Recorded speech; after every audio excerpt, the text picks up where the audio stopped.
Welcome to the G-Tech for the meeting of two teams who start the day 13th and 14th respectively in the Premier League table. Brentford and Newcastle. Brentford have already beaten Manchester United, Liverpool and Aston Villa here this season. In fact, only Manchester City have come here in the Premier League and won. Newcastle doing well at St James's, but are without a Premier League away win so far. They've made one change today as Jacob Murphy replaces the injured Anthony Gordon, while Brentford also make one change. Christopher Ayer misses out through injury, so Aaron Hickey takes his place. The former Welsh international, former Manchester City and Fulham defender Kit Simons is with us high up here at the G-Tech. How are you, Kit? Very good. Really looking forward to this one today. Well, I mean, you say you're really looking forward to it.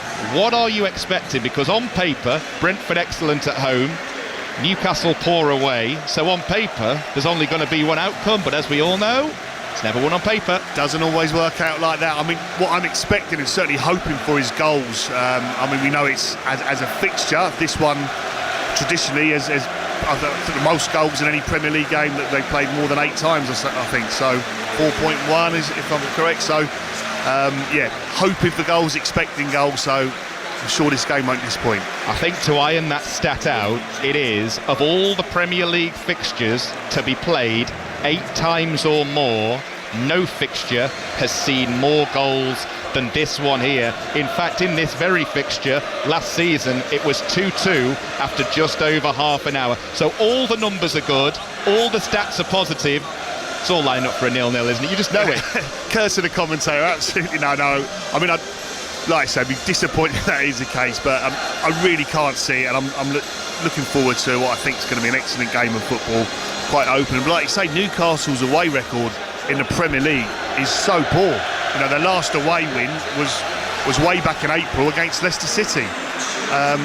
So that goes to show. So, yeah, I think there'll be chances both teams and expecting goals. I'm just really looking forward to a good game of football. Well, Newcastle's players peel away to the away fans in the corner, the far right corner, as we look at things. Newcastle's away kit is purple with an orange flash on it, then it's orange shorts and orange socks. It kind of looks like it should be the wrapper for some kind of chocolate bar, and I can't decide which one it is, but that's what the kit is, very purple and orange. There to the right of halfway, red and white striped shirts for Brentford as you'd expect to the left, with black shorts and black socks. They line up with Praveen Kelleher in goal. Their back four, Michael Coyote, Nathan Collins, Sepp Vandenberg and Aaron Hickey.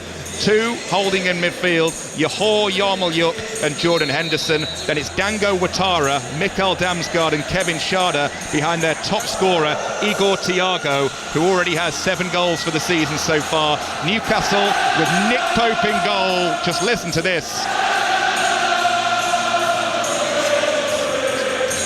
We'll run through the Newcastle team in the next few minutes. They're just going... What a noise. They're just going for the coin toss in the centre circle at the moment, the 2 captains, Nathan Collins and Bruno Guimaraes. Now all players gather around the edge of the centre circle as we get ready to pay our respects in what is Remembrance Weekend.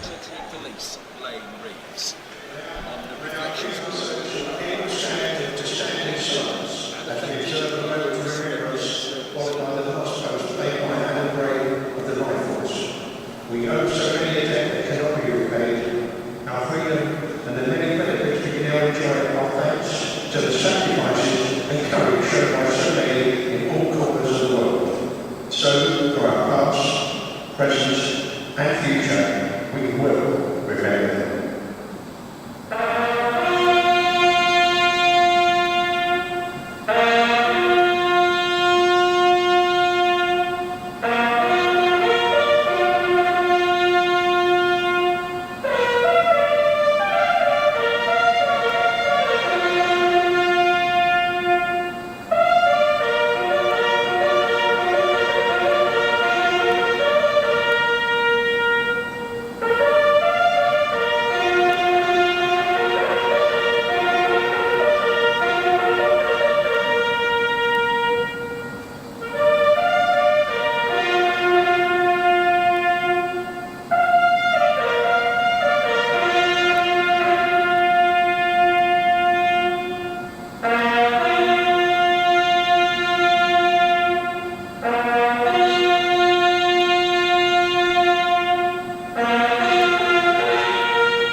Always a very, very poignant and special moment in the football season as stadiums across the country pause and reflect in silence as we remember all of those who gave the ultimate sacrifice for our country. The Newcastle team peel away from the edge of the centre circle. Nick Pope's their goalkeeper, wearing all yellow. Their back four, as they go 4-3-3 as ever, is Kieran Trippier, Malik Chow, Sven Botman and Dan Burn. Dan Burn on 4 yellows, by the way.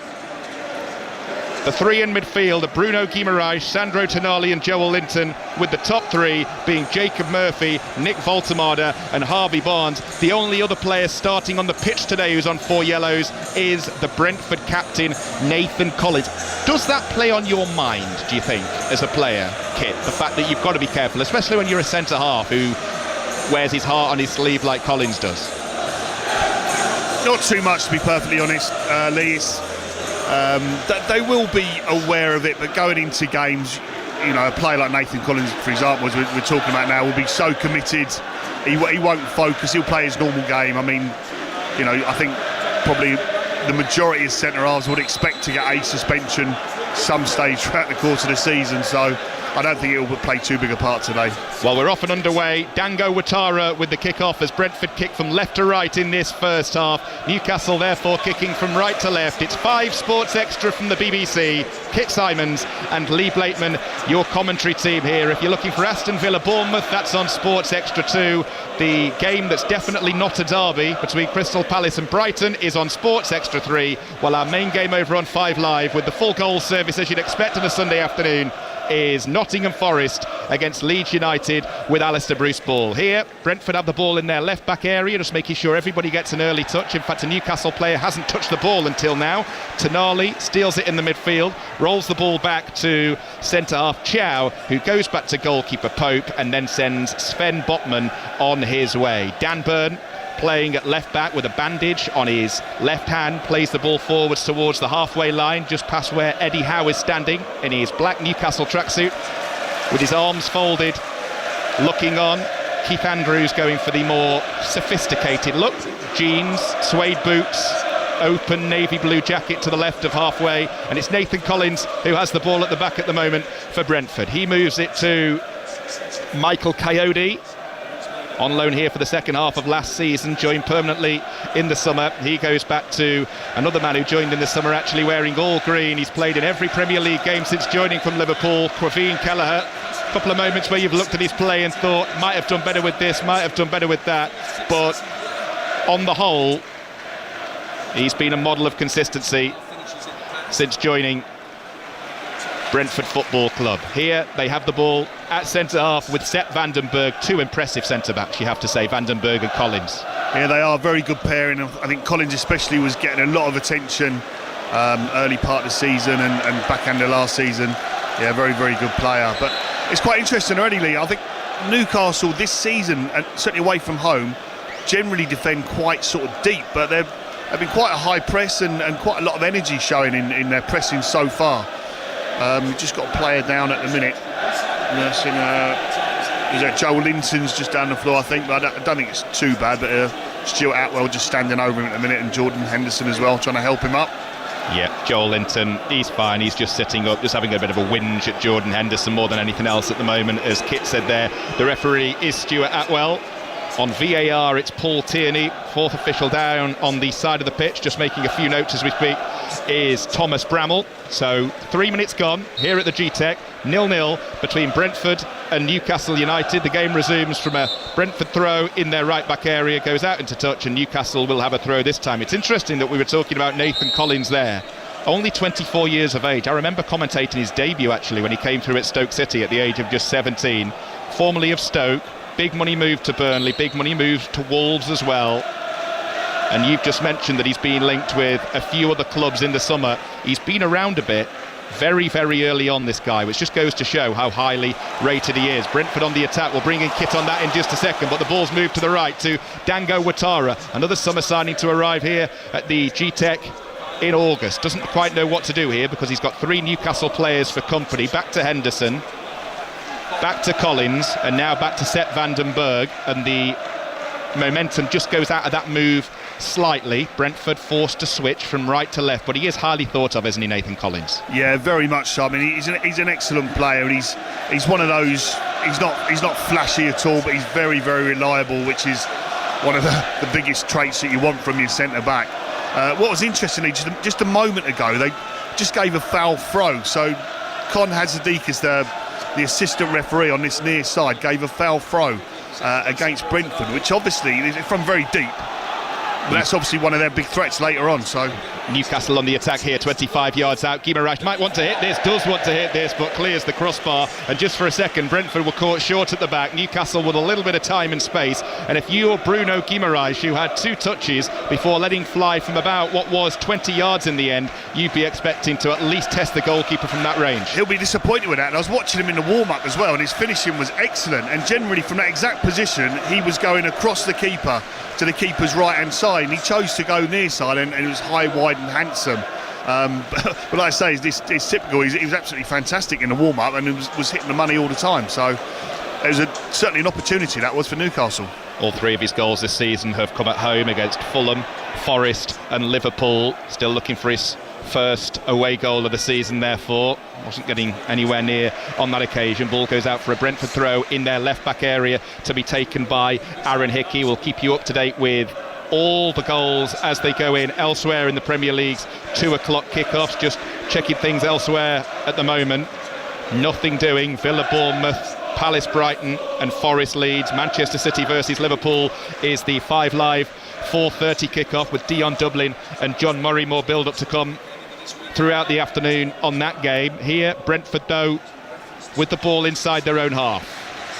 Given to Nathan Collins, who's got a little bit of time and space to charge into here. Voltemada goes in for the challenge, but they still come forwards here with Coyote. Brentford. Is that a foul by Joe Linton? Referee says yes, but he plays advantage because Henderson's got the ball, moves it to Yarmolyuk in the midfield. Only 21 years of age, Yarmolyuk, but feels like he's been around for absolutely ages. Has it now to the left of centre, midway inside the Newcastle half of the field. Newcastle with everybody back as a unit behind the ball, defending. They've got a couple of 0-0 draws away from home already this season, Newcastle. Their first 2 actually at Leeds and at Aston Villa, and you can see why. Very, very well organised, very well disciplined, and it's going to take something special, you can see already, from Brentford to break them down. 6 minutes gone, 0-0, but they come forwards again here. Keith Andrews' team with Sepp van den Berg from the back. He's got Hickey wide of him, but goes back in field to Yarmolyuk, switches things to the right. Coyote brings it down on his chest. He's got Byrne for company, so he gives it to Henderson in the midfield. Henderson's ball over the top, headed on and headed wide in the end by Brentford and Kevin Schade. 7 minutes gone, 0-0 kick. Yeah, but decent start to the game. Both teams certainly on the front foot. Brentford probably had slightly the better of it so far today. Decent opportunity that, trying to isolate Schade up against Trippier at the far post. It was a driven ball. Schade got his head to it quite comfortably, but Trippier did enough to make him stop him getting a clean header at goal. But quite an interesting start to the game. And like I say, Newcastle, obviously with their poor away record in the Premier League, are certainly starting with a lot of energy and showing a bit of purpose and intent. But the second here in that brilliant win against Liverpool the other week, Kevin Schade never really testing Nick Pope that time. Arrived late onto the ball, was always struggling to get it on target. Ball's gone out for a Brentford throw on this near side as we look at things, where they've been getting quite a bit of joy in the opening 7.5 minutes. The Brentford right, Coyote goes back to his captain Nathan Collins at centre half. We're high up here at the G-Tech on the gantry, with just a smidgen to the right of halfway behind where Eddie Howe is standing, which just gives you the perfect vantage point to check out lineups, systems, etc. It's a great view, isn't it? Really is. It's excellent. It's interesting to see, and I'm looking quite closely at this because I was looking at Newcastle's away form and how they play away from home, and they play with quite a narrow, generally when the other team's building up, a narrow back 4 and quite a flat 5 in midfield, which teams can pass through, or have done so far this season. But it's interesting today, Tonali's playing a little bit deeper than the other 4 in midfield, to give them that little bit of depth, which should make them, in theory, harder to play through. It's just got very scrappy in the midfield there. Newcastle and Brentford both giving the ball away. Tonali went snapping in, trying to make it stick before Brentford went in with a foul on Kieran Trippier. So it's a Newcastle free kick on halfway on their right. 35 years of age, Kieran Trippier. He feels like he's been around for ages, probably because he has. Few years out of the Premier League, hasn't he, with Atletico Madrid.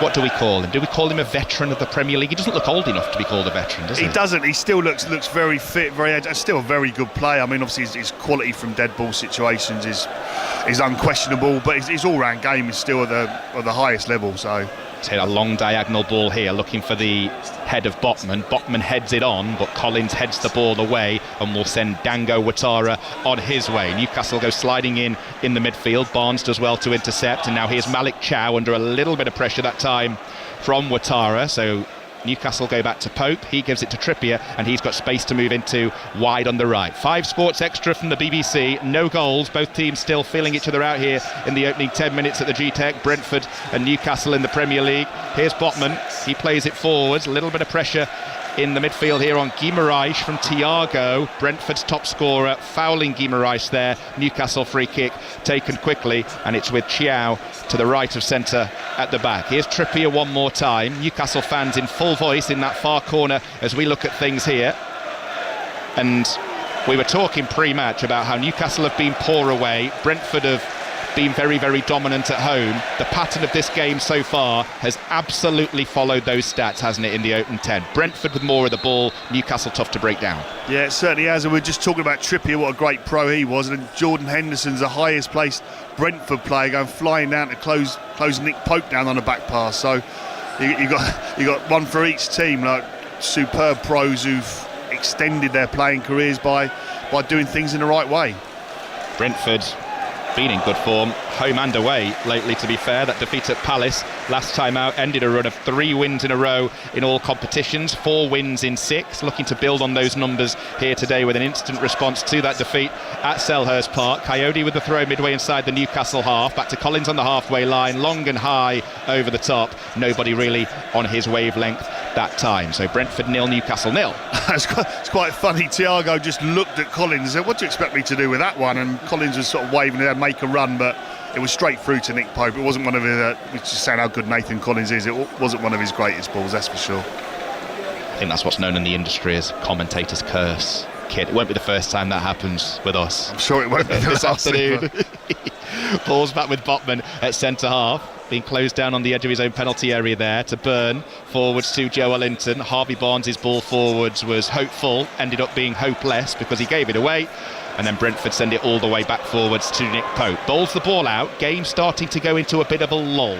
Both teams have been feeling each other out, as I say, for the first 11 and a half minutes, and now it's starting to settle. It's got very scrappy in the midfield. Let's see what Newcastle can do here with Joelinton. Moves it wide left to Barnes, who's running at the right back, Michael Coyote. Here's Byrne, back to Barnes, level with the edge of the Brentford penalty area. On his left foot, sends in a low cross, hoofed clear first time by the inside of Nathan Collins' right boot.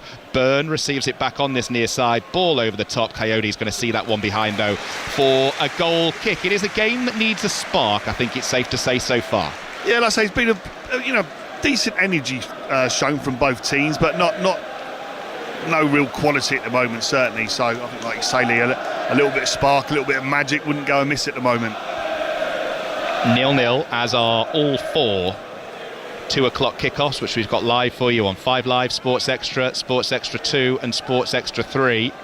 All available via the BBC Sounds app. Very easy, very straightforward to download onto your smartphone or tablet. Takes about 10 seconds and you've got all of BBC Radio there to choose from. Now Joelinton here has just gone in a little bit late and a little bit clumsily on Dango Ouattara. Ouattara stayed down, Joelinton's ended up sitting down, and we're going to have a break in play. Not the first time either of those two have gone down in the opening 12 and a half minutes here, but it looks like both are going to be okay to continue.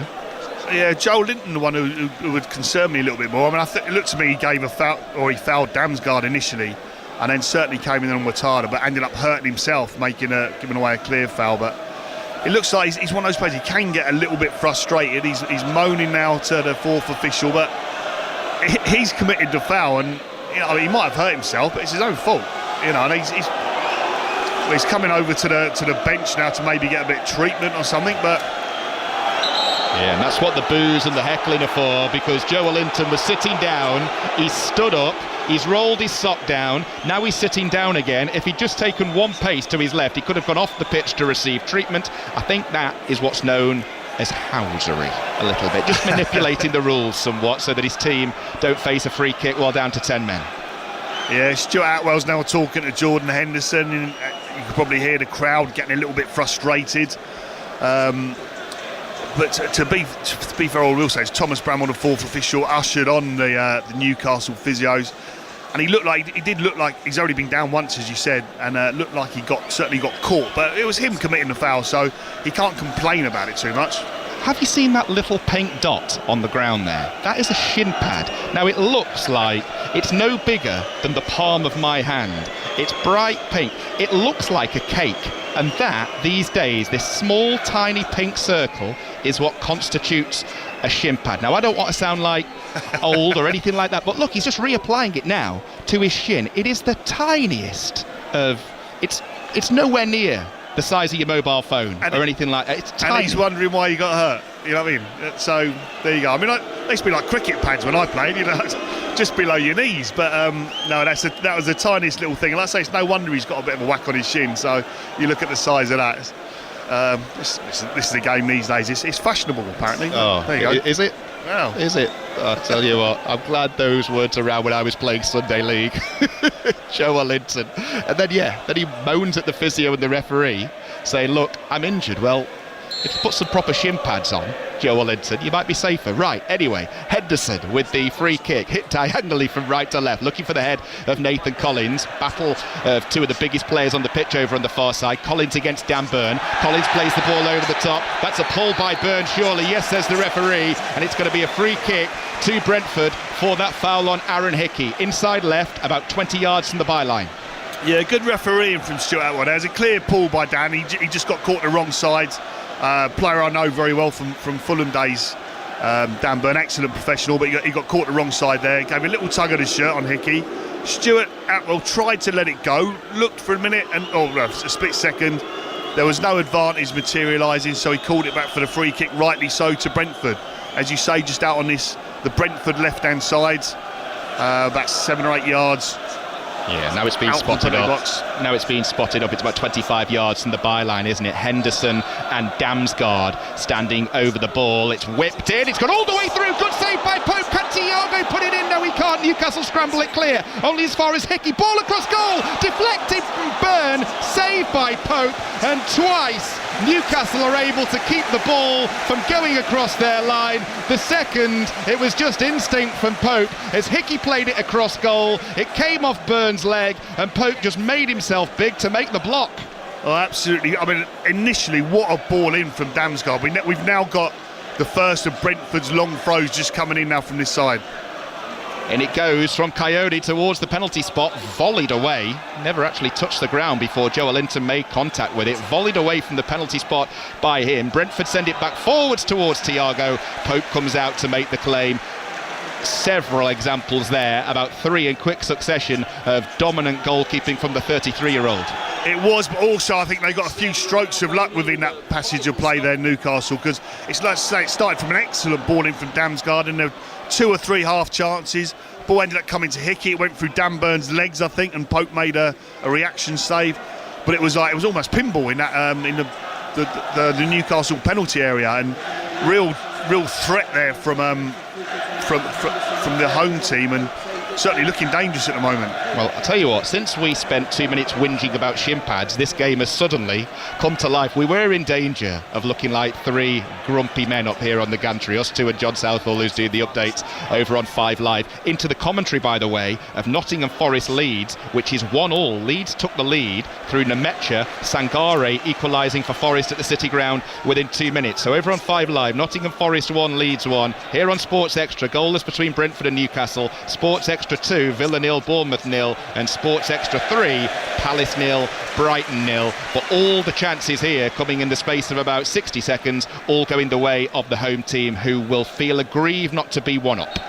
Yeah, they certainly, like I say, 2 or 3 opportunities within that one passage of play for Brentford, and ball just wouldn't quite fall for a Brentford player, and it's some real last-ditch defending and a few lucky breaks, I think, for Newcastle, to be perfectly honest. But like I say, I can't overstate the quality of the initial free kick in from Damsgaard. He really whipped it in such a dangerous area.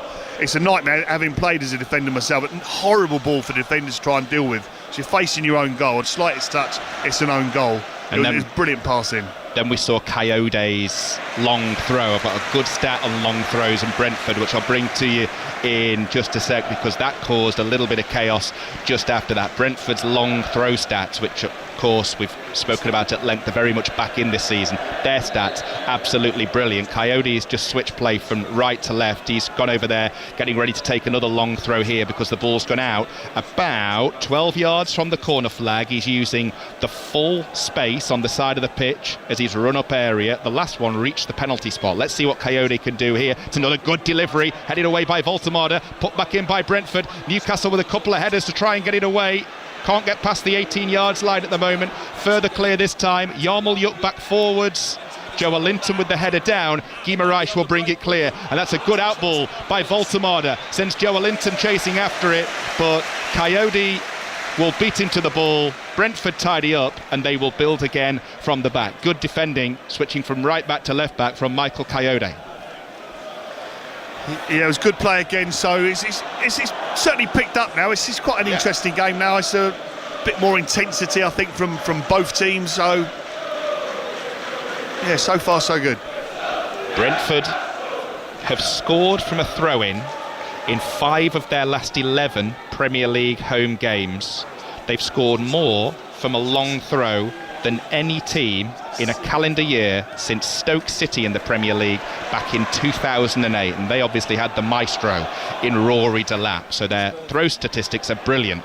Long throws, we've seen a couple from Michael Coyote so far, one from each side of the pitch. Newcastle have just put in a cross here, Brentford have cleared it, and here they come on the counter now with Kevin Schade. He's got Ouattara in support. Schade might go alone, moves the ball to the right instead. Damsgaard rolls the ball back to Henderson on the edge of the area right side. He's got Ouattara inside of him, but picks out Damsgaard. Newcastle have been able to just take this little break in the attack to get men back. A little bit of momentum's gone out of the move. Here's Yarmolyuk, Ouattara ahead. He's got 3 to his right, one of whom is Coyote, the long throw man. Takes a touch, sends in a decent cross. Byrne gets plenty of height but not much distance on the clearance. Bounces once, Schade wins the header. Byrne snatches at the clearance. It's chaos at the back from Newcastle, absolute chaos, but the loose ball eventually falls for Nick Pope. It just seems like at the minute, whenever the ball goes into the Newcastle penalty area, anywhere will do. Absolutely, that they do look quite nervous defensively, I've got to say. I mean, there's been a couple of incidents now, and Joelinton's down again for Newcastle. I don't think he's going to stay on much longer, but Newcastle on the attack.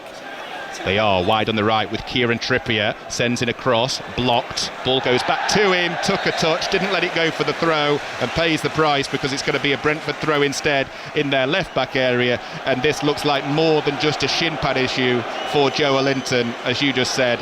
He's not going to be able to continue, and in fact Newcastle getting ready to bring on Jacob Ramsey as we hit the midway point of this first half here at the G-Tech. His race is run. I think so, yeah. I mean, that's 2 or 3 times he's been down now. He signalled to the bench the signal that he's no good. So Jacob Ramsey will come on. But you were saying in commentary how you thought Schade might go alone, and just as you said it actually opened up for him, and he probably should have gone on his own. He ended up passing the ball wide to Damsgaard, and it lost a bit of momentum. But literally, as you were making that comment, I felt the Newcastle defence shifted over slightly. If he had gone the other way on his own, I think he would have had the space. But it was a fantastic run from Schade. And again, I think this is probably part of the problem Newcastle have had away from home. They look, once you break that midfield line, and you're straight at the back four, and they look quite vulnerable.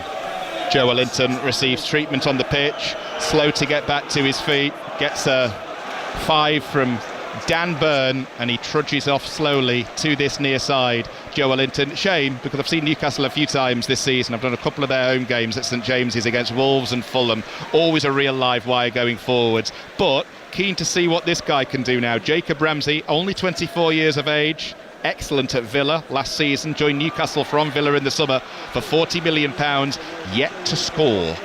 in Newcastle colours. What a perfect time it would be from a Newcastle point of view for him to do that. He's going to get a long run out because he's got half of this first half and then all of the second.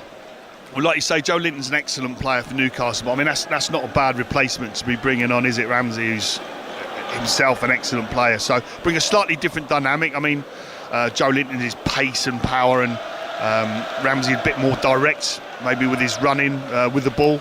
But it'd be interesting to see now.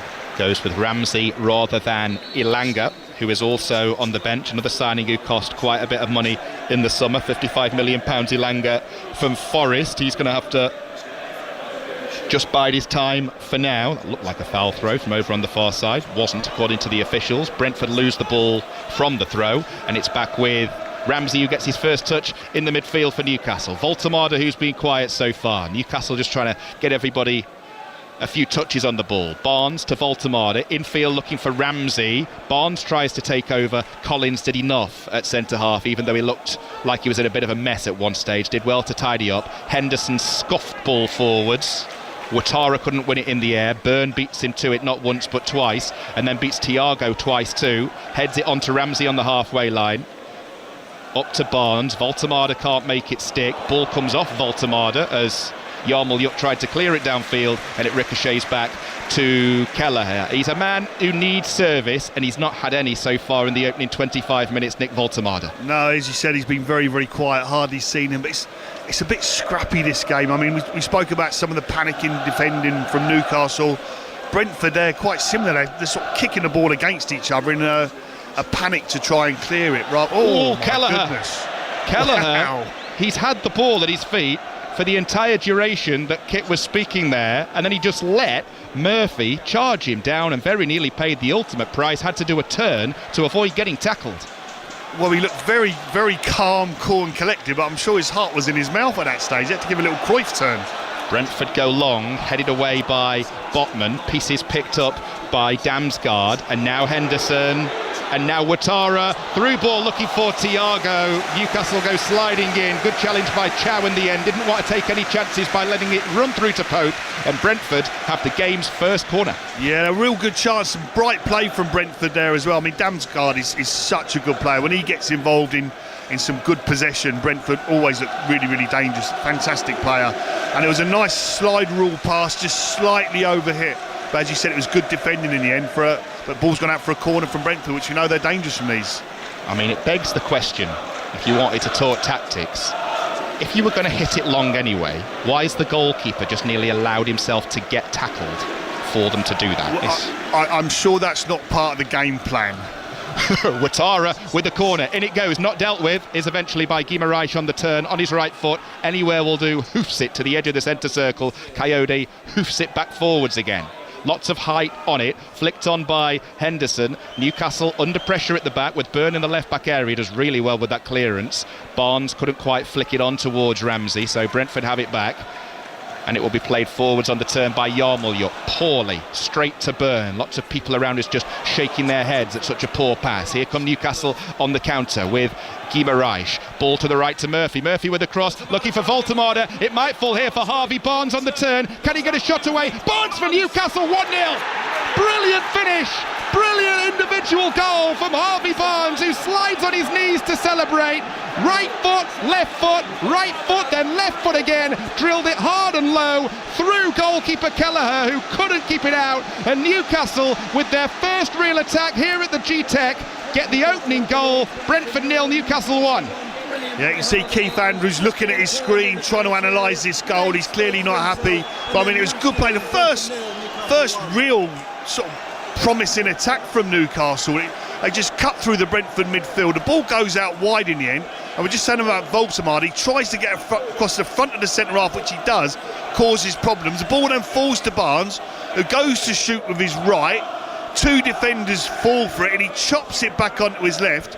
And then it's a really, really good finish, to be fair. Very, very good finish. He cuts back inside on his left, chops with his right, and then it's an excellent finish. And to be fair, Kelleher has no real chance with it, I don't think. It comes through a few players, a couple of defenders trying to slide in. I think it ends up going through Kelleher's legs in the end. but he strikes it very, very well, Harvey Barnes. 1-0 Newcastle. And 1-0 Aston Villa as well, over on Sports Extra 2. Buendia's got that. Aston Villa 1, Bournemouth 0. Here though, Brentford 0, Newcastle 1, and it's a man I was talking about off-air pre-match. Whenever I see him, I think he's excellent, Harvey Barnes. I remember doing a 12:30 kickoff a couple of seasons ago for 5 Live. Newcastle came from 3-1 down at home to beat West Ham 4-3. He came off the bench that day, got a couple and just changed the game. He's brilliant and has struggled to get into the team regularly since joining from Leicester City a couple of years ago in 2023, but we've just seen him at his brilliant best there. Here in Newcastle again, cross from the left with Byrne this time, couldn't quite pick out a Newcastle shirt, and it will be cleared by Brentford out for a Newcastle throw on the halfway line. To see somebody be able to do that, right foot, right foot, then left foot and score, just brilliant balance and brilliant ability on either foot. It's one of those, I mean, like I say, Keith Andrews was straight away looking at his screen as if to, managers look to say, what was the problem, like whose fault was it? But it was one of them, it's such good play from Harvey Barnes. The defenders are there, they're sliding in to try and block. Maybe someone should have got a little bit tighter to him in the first instance, but it was fantastic. It goes down as brilliant play. And even then, defenders are sliding in to try and block the shot, and it goes through the keeper's legs, just misses the defender. But for me, it goes down as a really, really good goal from Harvey Barnes. It's his first Premier League goal of the season, actually, Harvey Barnes. The other 3 that he scored have all come in the Champions League, so his first one domestically. And here come Newcastle again. Ball played by Ramsey towards Barnes, intercepted by Brentford, falls for Guimaraes, and now Tonali, and now Voltemade with his back to goal 25 yards out. Guimaraes will pick it up, back to the edge of the centre circle, and now Ramsey. Barnes, the goal scorer, edge of the area, running at Coyote, low cross in this time. It was a teasing cross because had it not been cleared by Collins, all it needed was a subtle flick from Voltemade and the keeper would have been in trouble. Instead, here come Brentford on the counter with Ouattara. Good run, poor final ball, blocked by Chow. Brentford with a corner. Yeah, really dangerous break from Brentford there. Thiago was trying to get himself free at the far side, but he just couldn't quite get his pass away. Looked very tired, ball in the end from Ouattara, but an excellent break from him, and they did look very, very dangerous there. So uncharacteristically, Newcastle were defending very high up the pitch for an away performance for them. So they've obviously sort of analysed by defending really deep, it's caused them problems, and they've conceded a lot of goals. So they're trying a different approach today. They're defending very, very high, which obviously then leaves space in behind, and Brentford have got some pace, but good defending in the end from Newcastle. Brentford corner, Newcastle leading 1-0 here at the G-Tech. Ouattara with the delivery, doesn't clear the first defender, headed away, but Brentford will settle for the long throw on this near side to be taken in just a second by Michael Coyote. So half an hour, just more than, gone. Newcastle lead 1-0 here on Sports Extra 2, Villa 1, Bournemouth 0. Sports Extra 3 still goalless elsewhere in London at Selhurst Park between Palace and Brighton. And over on 5 Live, the main commentary game, Nottingham Forest 1, Leeds United 1. Coyote with a really long throw, Pope flaps at it too, shot's going to come in, takes a deflection, Hickey's shot, deflects wide of the bottom corner, and it was chaos once again from the long throw. Well, they do look very, very nervous, very panicky. I mean, it should be a comfortable catch for Nick Pope, really, I think there. But keepers fashionable at the moment. They're all trying to punch it a la Donnarumma, but he didn't get anything on it at all, Pope. And it goes to Brentford. They get that shot away, and it gets deflected wide for another corner. But they're living dangerously, Newcastle. Third corner of the game for Brentford. Ouattara again, in it goes. Byrne gets something on it, didn't know where it had gone. Guimaraes plays it high into the capital city sky, comes down with a bit of snow on it. He got that much height on that clearance. Falls for Brentford on the halfway line. Coyote does well, not once but twice, and then draws the foul. Brentford will have a free kick. Good play by Michael Coyote, showing there's much more to him than just a long throw. Absolutely does well to win the free kick. Just thinking the point, I'll be interested to look back at the start, right at the very start of that Newcastle goal, because they actually, for the first time in the game, played through the Brentford midfield. So whether it was obviously the change in personnel with Ramsey coming on for Joe Linton, I'm not quite sure. I can't remember what part he had to play in it, but it was literally the first time in the game they played through the Brentford press, the Brentford midfield. and got the ball into good areas wide, and obviously scored a goal from it. Henderson's free kick long to the edge of the area, not dealt with again by Newcastle. Eventually Tonali takes charge, cleared away, Henderson sends it back forwards, Newcastle trying to scramble it clear once more. That is a foul on Murphy. Newcastle with a free kick, but I don't want to keep labouring the point here. Newcastle are leading 1-0, but the goal A came against a run of play, and B came at a time when defensively Newcastle have been and still are all over the place. Yeah, they look very, very nervous. I mean, general play as well as, but then certainly balls in, long balls in, the long throws, crosses. It looks it's some quite nervous defending at the moment for sure. So they are living a little bit dangerously, to say the least. Daniel Ricciardo's here, former Formula One driver, just appeared on the TV screens there. Thought he'd have more interest in the Brazilian Grand Prix, which we've got commentary of later here on 5 Sports Extra, by the way. Lando Norris on pole position, extended his lead in the Drivers' Championship with the win in the sprint race already this weekend. But Daniel Ricciardo, former McLaren driver, is here at the G-Tech, taking in this game randomly between Brentford and Newcastle United. Newcastle leading 1-0, 11 minutes to go until half-time. Kit Simons alongside myself, Lee Blakeman, up here high on the gantry, and it has been, if you take the first 15 minutes away, so for the last 20 in this half, a decent watch. It really has. Brentford trying to break down Newcastle, Newcastle having problems handling them defensively but doing an alright job of it. Yeah, I think as a spectacle, it's been, I've enjoyed it, but there's been too much sort of scrappy play, like not enough quality from both teams, but it's made it quite exciting. Some of the defending is real last ditch, and players kicking it against their teammates to try and clear it in a bit of a panic, and there's been a bit of that going on. So it's not the highest of quality, but as a spectacle, as a watch, I've enjoyed it so far. Final round of fixtures before the third international break in as many months. Always feels like the season struggles to get going because there are so many, as Newcastle struggle to get the ball out of their own first third here, because it was a hopeful ball out to the right to Trippier from Pope. Trippier used the full width of the pitch, did well to keep it in, but then Newcastle have given it away anyway to Yarmolyuk on the left, forward to Damsgaard. He's dispossessed, and Newcastle have it back with Sandro Tonali wearing shirt number 8 in the Newcastle United midfield. The ball forwards from Byrne is poor, gives it straight to his opposite number, the other number 33, Coyote, who peels from right back and ends up on the left wing, brings in Sharda. He's running at Tonali, and now Yarmolyuk in the midfield. Little bit of time and space here, tries the through ball. Can he pick out the run of Coyote on the slide? Tried to, couldn't quite get there. Ball goes behind for a goal kick. Brentford 0, Newcastle 1. Yeah, a bit of a wasted opportunity there. It's good play from Brentford, but again, that sloppiness that I'm talking about, that just last little bit of quality that they really need is just sort of lacking at the moment, because they've had some really good sort of situations and opportunities, but yeah, the final pass at the minute. I'm just thinking, I'm looking at Guimaraes has gone really, really quiet in this game. We've not mentioned him for ages. Tonali's been busy in that Newcastle midfield, but Guimaraes, I don't know, he just doesn't look particularly happy. He's sort of wandering around a little bit, and he's not made much impact on the game for the last 20 minutes or so. Newcastle, we mentioned at the start of the commentary here on 5 Sports Extra, no wins in 5 Premier League away games this season, 3 draws and then 2 back-to-back defeats. Brighton, and then most recently West Ham.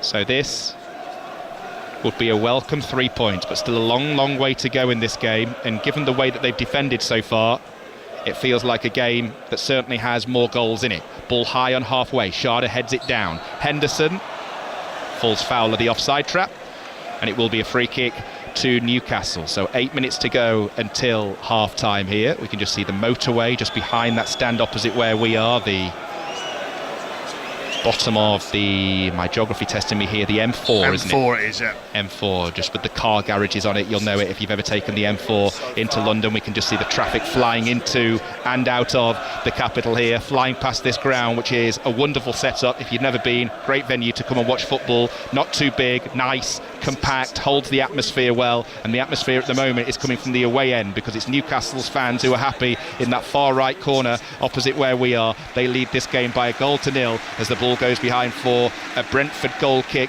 If you're Keith Andrews, though, as we tick towards the interval, plenty to be positive about. The way they've created, just lacking that bit of quality in the final third, which is a shame for them, because Newcastle, as we've said, goalkeeper and defence looking shaky.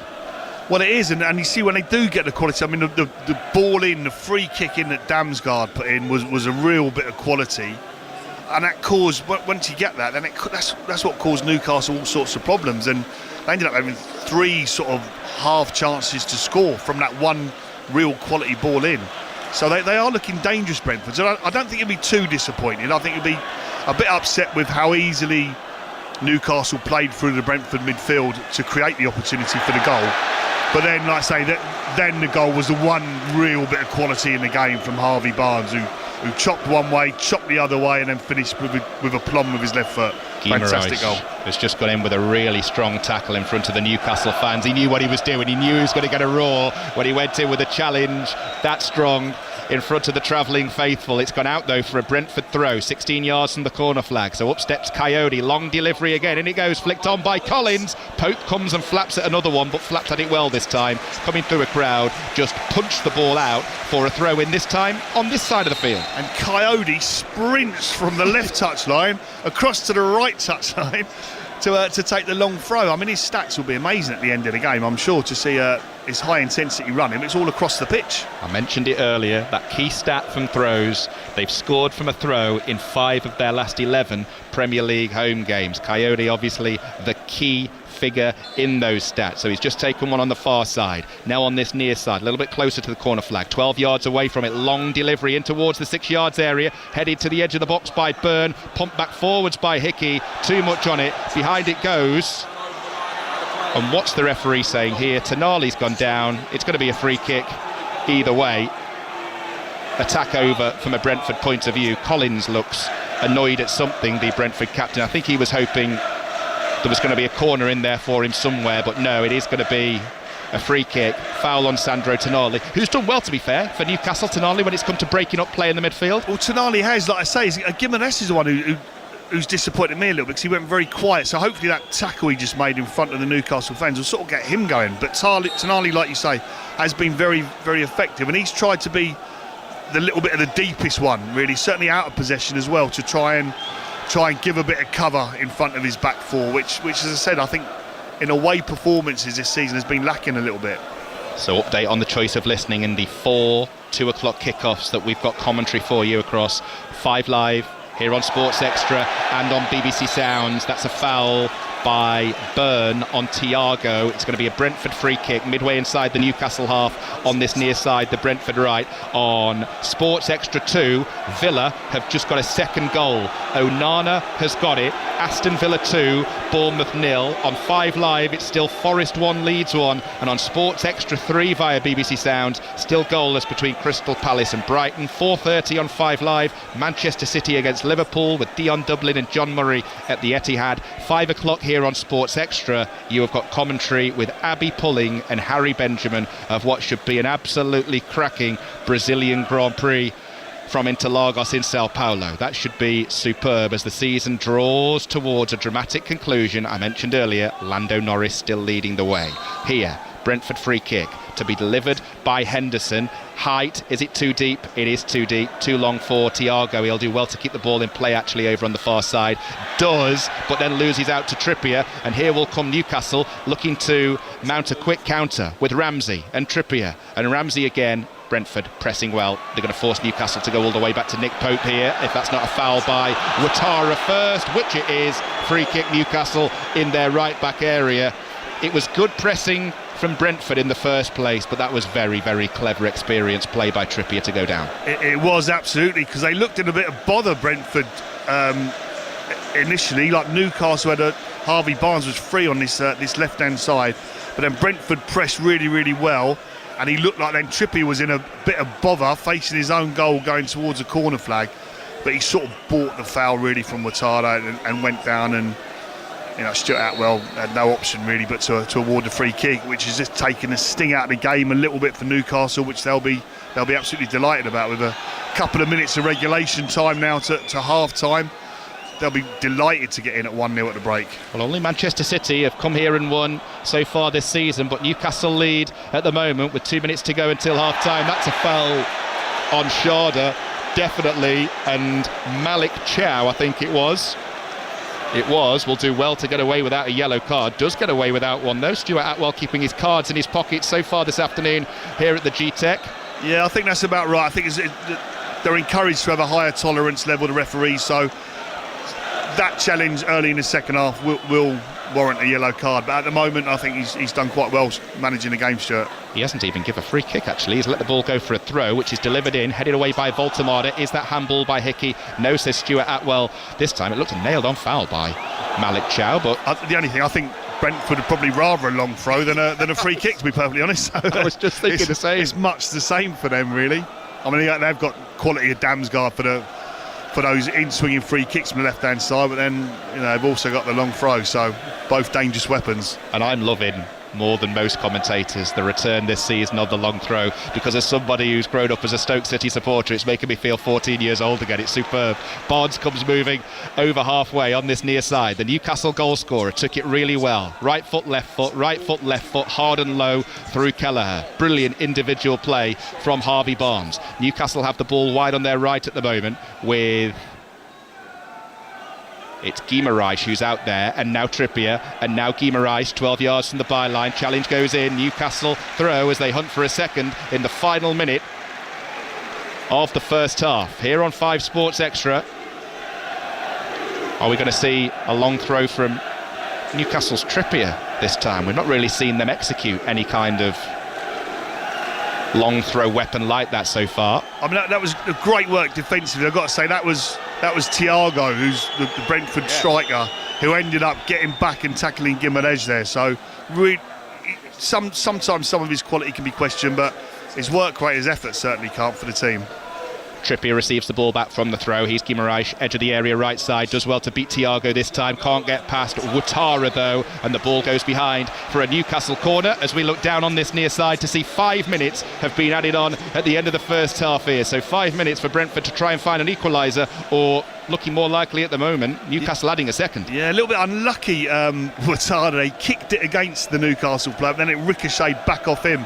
Bit of a double touch and it's gone out for a corner, and like you say, Newcastle now, I mean, going in, there's 5 additional added on now for the at the end of this half, so there's still a bit of time to go, but Newcastle would, I mean, 1-0 up, they'd be happy, but they could get a second one, they'd be absolutely ecstatic. I make this Newcastle's first corner as well, an away swinger from Trippier, in it goes across the 6 yards line, flicked away by a Brentford head, pieces picked up by Damsgaard on this near side. Byrne goes sliding in, will settle for the throw right by the corner flag. That was definitely a corner a few moments ago, the telltale sign. When an assistant referee knows he's got something right, he's always more dramatic with the placing of the flag, and he was very, very dramatic in indicating for that corner. Here, a little bit of nonsense involving Dan Byrne and which ball he's going to use for this long throw. He's using the full run-up area, about 5-6 yards from the corner flag. What's his long delivery like? Not great, and he goes straight into the gloves of Kelleher, but it had already gone out, and it's a goal kick. Needs to speak to Michael Coyote, I think. bit of a fuss about nothing, changing the balls over and then throwing it straight out for a goal kick. So yeah, not one of Dan's finest moments, that. 90 seconds of the 5 minutes have gone. Newcastle leading by 1-0. Half-time whistles blowing elsewhere across the Premier League's 2 o'clock kickoffs. We'll join Steve Crossman and the 5 Live team as soon as stoppage time at the end of the first half comes to a conclusion here at the G-Tech. Brentford long over the top. Chow with a good dominant header. He's put in a good dominant display actually at centre half during the first 45. Chow alongside the ever impressive Botman. Ball to the right. Here's Byrne at left back. High. Barnes trying to get underneath it. Can't get there above Collins, and the ball's back with Newcastle on the halfway line, and Sandro Tonali. Ramsey, who came on for the injured Joe Linton midway into the half, settled into it. OK, Jacob Ramsey hasn't had that much of an impact, hasn't done much wrong. And Newcastle back with Chow. They just need to see out these final few minutes, and they will take 1-0 kit going into half-time all day long, especially given the balance of plays favoured the home team largely. Absolutely, and like you said, the goal came against the run of play, and then it's mostly been Brentford sort of pressing. Newcastle certainly do pose a threat, although they've had a few of their more offensive players have been fairly quiet. But Brentford do look the more likely team to score the next goal. Collins gives the ball away to Guimaraes, and he plays it forwards to Tonali. Newcastle looking to get a second here on the counter. Barnes cutting in from the left on his right foot. Heavy touch, allows Collins to dribble out from the back, but then gives it straight away. And now here's Ramsey again in the midfield. Back to Guimaraes. 2 minutes of stoppage time remain. Nicely switched from left to right. Trippier lets it run. Murphy, who's been quiet wide on the right in this first half. Back to Trippier. Newcastle looking for a second, which will leave Brentford with one well and truly big headache going into the interval. Trippier, Guimaraes does well, good movement from him, decent cross from him, a little bit too close to the keeper though, and Kelleher makes an easy claim. Yeah, it wasn't the greatest of crosses in the end, but that's better from Guimaraes. Like I said, he'd been a bit quiet for about 20 minutes, but he's livened up. I think that tackle in front of his own fans 5-10 minutes ago did liven him up. Just an offside now here against Brentford. So again, Newcastle will be very happy with that. Slow the play down. They'll be in no rush at all now on coming up for 49 minutes played with 5 additional, or a minimum of 5 additional to play. So yeah, Newcastle will be very, very pleased with the result. The performance, they've done okay. Like I say, they've ridden their luck a couple of times, been a little bit scrappy, but like I say, it's all about trying to get that first away win of the season. Well, looking good for it at the moment. Barnes, Tonali, ball forwards to Voltemade, who's been largely anonymous in this first half because the quality in the wide areas from Newcastle to Voltemade has either been poor or non-existent. There have been 2 big highlights in the first half for me. One, the Harvey Barnes goal, which was taken superbly. Great show of individual brilliance. The second, the state of Joe Linton's tiny circle shin pads, which are ridiculous fashion statement, really. Look out for them later if they make the cut on Match of the Day with Gabby Logan, which is on BBC One from 10:30. It might make the cut actually, because aside from the goal there hasn't been too much goal mouth incident. 5 minutes are up. Referee Stuart Atwell looks at his watch. Collins plays the ball forward. One last attack from Brentford here. Coyote running at Burn to the byline. Coyote goes down. Was that a foul? Referee not interested. Ball goes behind. That will be a goal kick to Newcastle. Fans not happy. Yarmul standing next to the referee isn't happy, but that will indeed be that for the first half.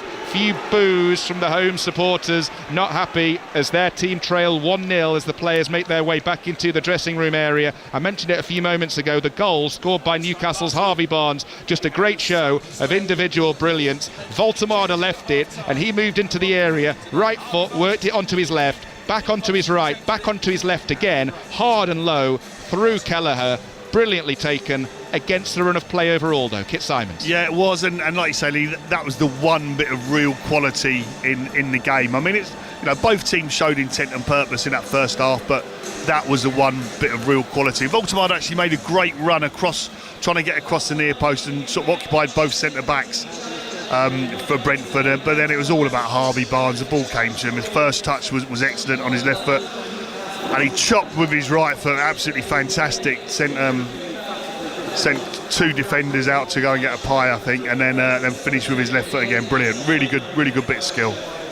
I mentioned the boos, a few boos from Brentford supporters, but if you're Keith Andrews, plenty to be optimistic about. Oh yeah, I don't think the boos are aimed at the team. I think they're just a frustration a little bit, because they probably think that their team deserve a little bit more, which I think they've probably got a point.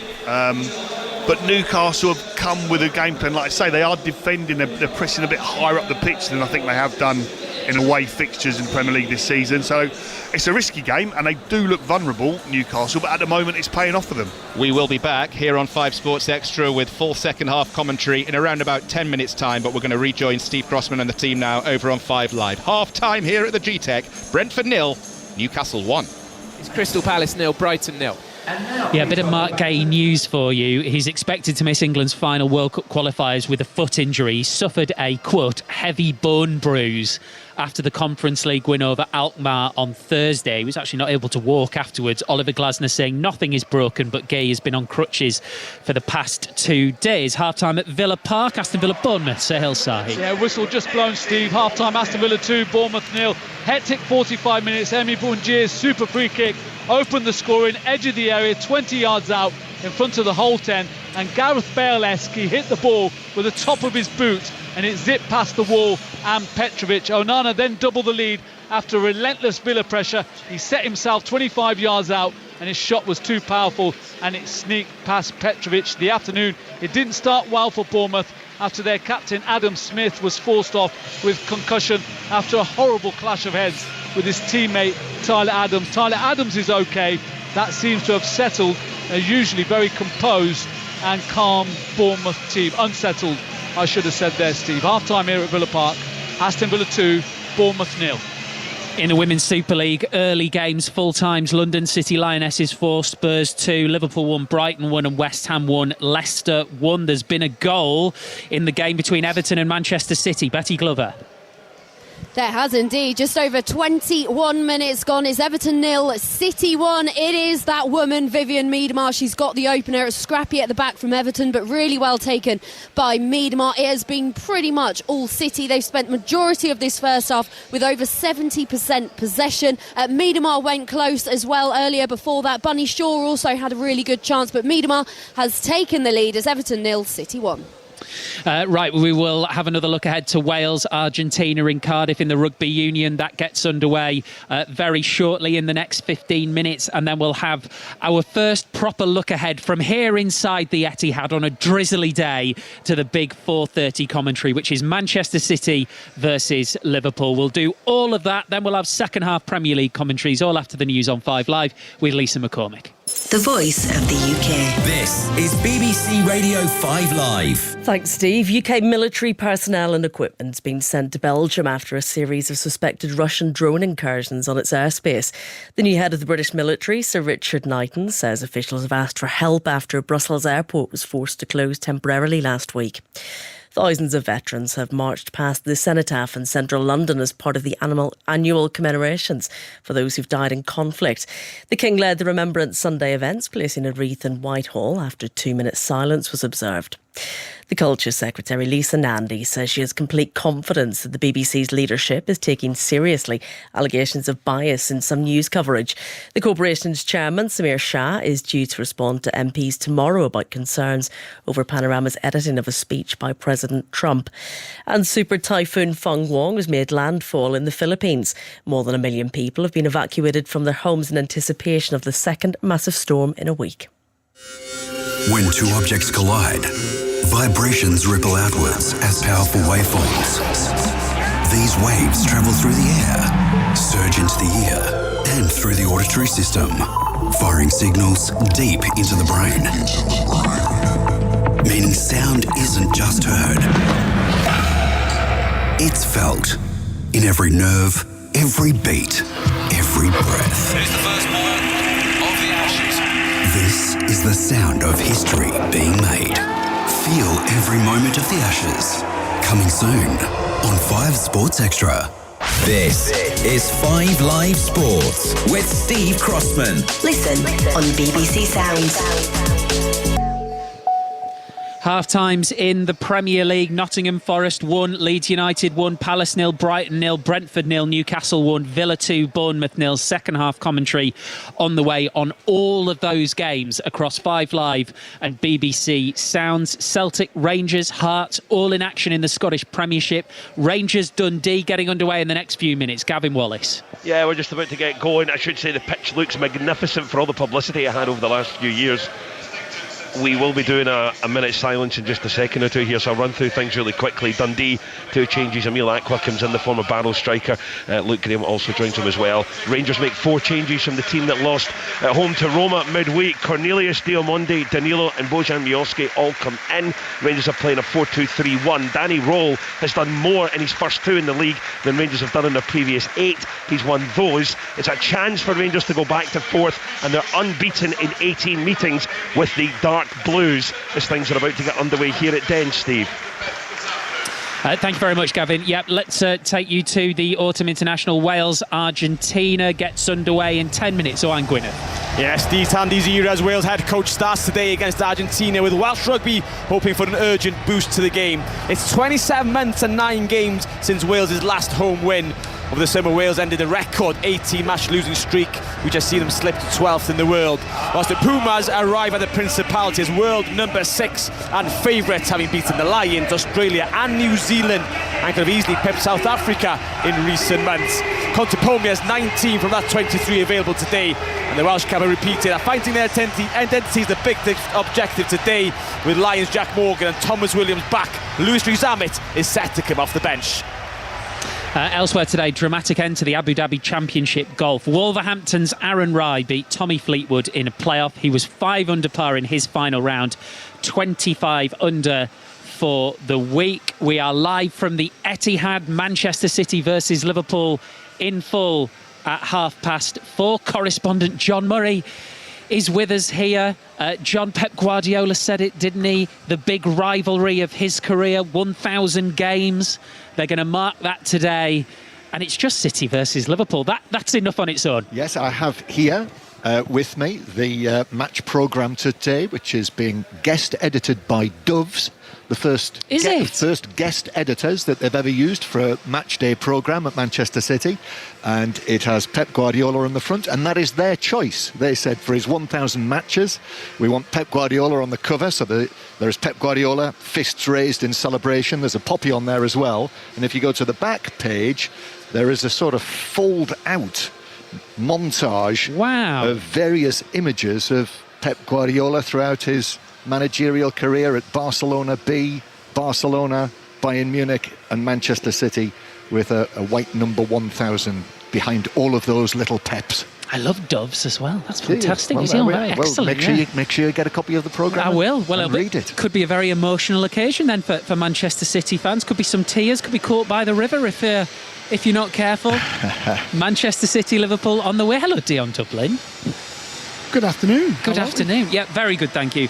And really looking forward to this. And I know it's the obvious thing to say, but with Arsenal having slipped up, what we're looking for is who is the most likely to challenge them. We might not get the answer today, but in that context, it's doubly important. It is. Goals, goals, goals. There you go. I've said it. We're going to get goals today. It's going to be all action. Both sides are going to be going for it. No one's going to sit in, and that's what I'm hoping for.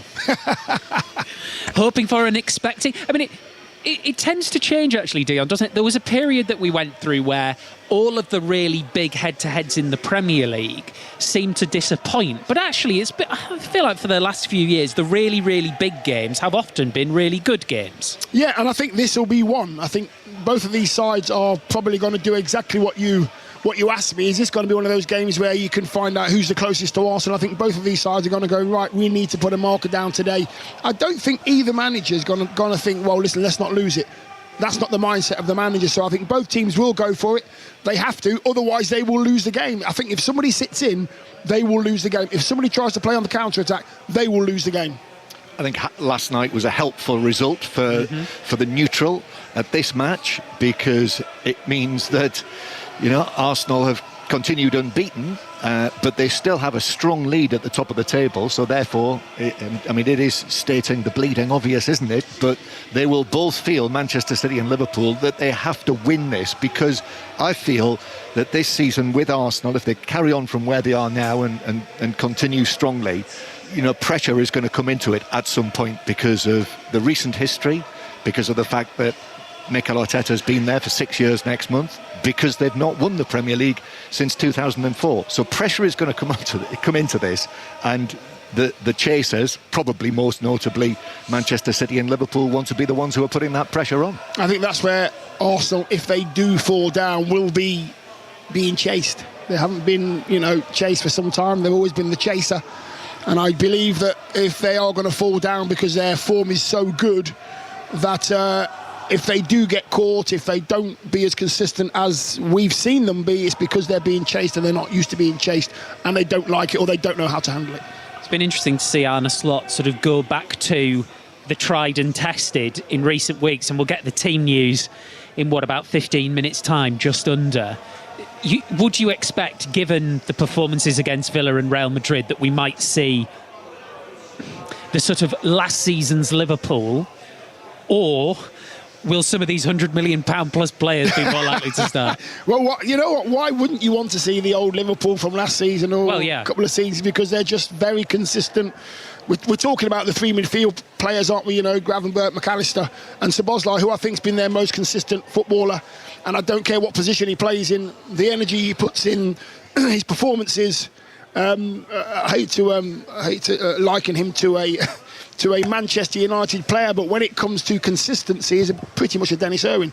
You'll always get a 7 or an 8 every single game. You can rely on him to play in any position, and you can back him all the way. Of all the players I thought you might say there, Dennis Irwin was not high up the list. The one that people tend to compare him to is Gerrard, not necessarily... We're not talking sort of quality levels. It's a pointless comparison. Times change, players change. But running style, how he strikes a football, just every so often you can almost see that a little bit. Yeah, I mean, you take the running style out of it, and you do talk about Dennis Irwin and the way he strikes the ball. Dennis can do it with left and right foot, so I just think he's the same. I think he just has everything. He offers everything all the time. And as a manager, to have a player like that you know is going to do a job, regardless of who he's playing against, he has no fear. He could play in a number 10 role. No problem at all. He's that good, and I think he relies on him a lot. So that three in the midfield, Steve, if they've been doing it for the last 2 or 3 years and they do it all the time, why change it, regardless of how much a player you pay for a player? Another thing, John, that would be great to see for the neutral or for fans of Manchester City is if Phil Foden's Dortmund performance can be reflective of a kind of return to the peak of his powers. Yeah, and I think generally the way it feels like they're in the groove. You know, they're maybe not absolutely at their best. I think that's 20 minutes or whatever it was against Borussia Dortmund in the second half showed us that. But by then they'd got the lead that was big enough to eventually see them through to the victory.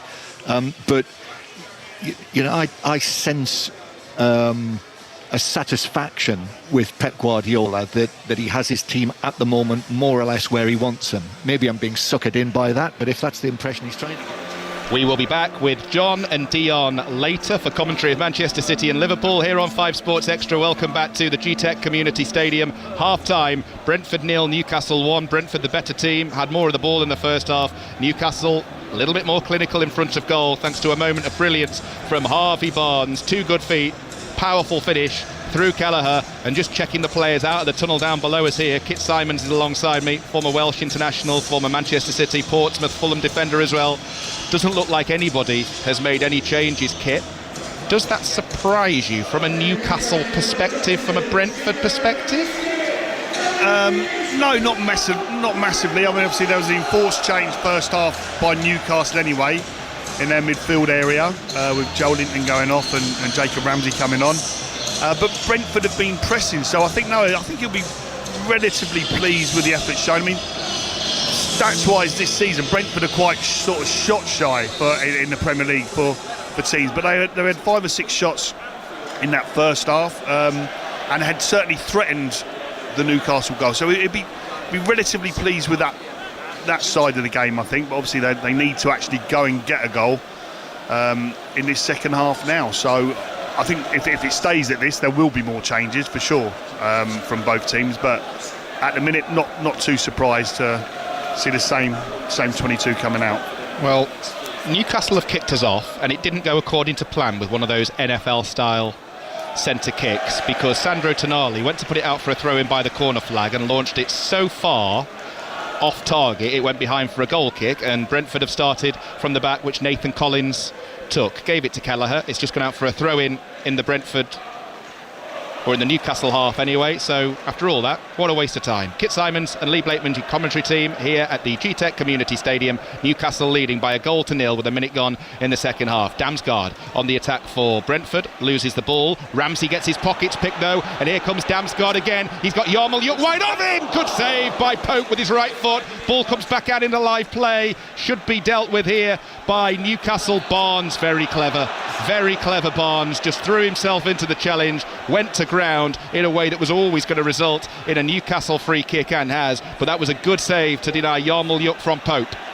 Yeah, really poor initially from Jacob Ramsey getting caught in that position, but it's a really good strike going across the goal, but Pope gets a really strong right foot to it and clears the danger quite comfortably in the end. But it's a good opportunity. It's poor from Jacob Ramsey to get caught on the board in that area, because Brentford won it and they were straight at the Newcastle back four, and it was a good chance. So Brentford started this second half very brightly.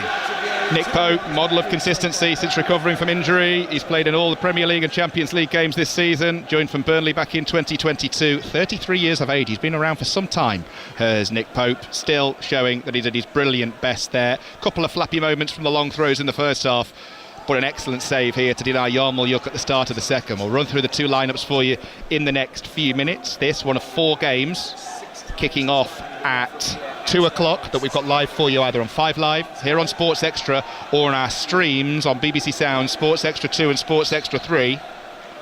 All back underway on Sports Extra 2, Villa 2, Bournemouth 0, Sports Extra 3, Palace 0, Brighton 0. And our main game on 5 Live, 2 goals in the space of 2 minutes in the first half at the City Ground. Nottingham Forest 1, Leeds United 1. Here, Hickey to take a throw for Brentford, midway inside the Newcastle half on this near side.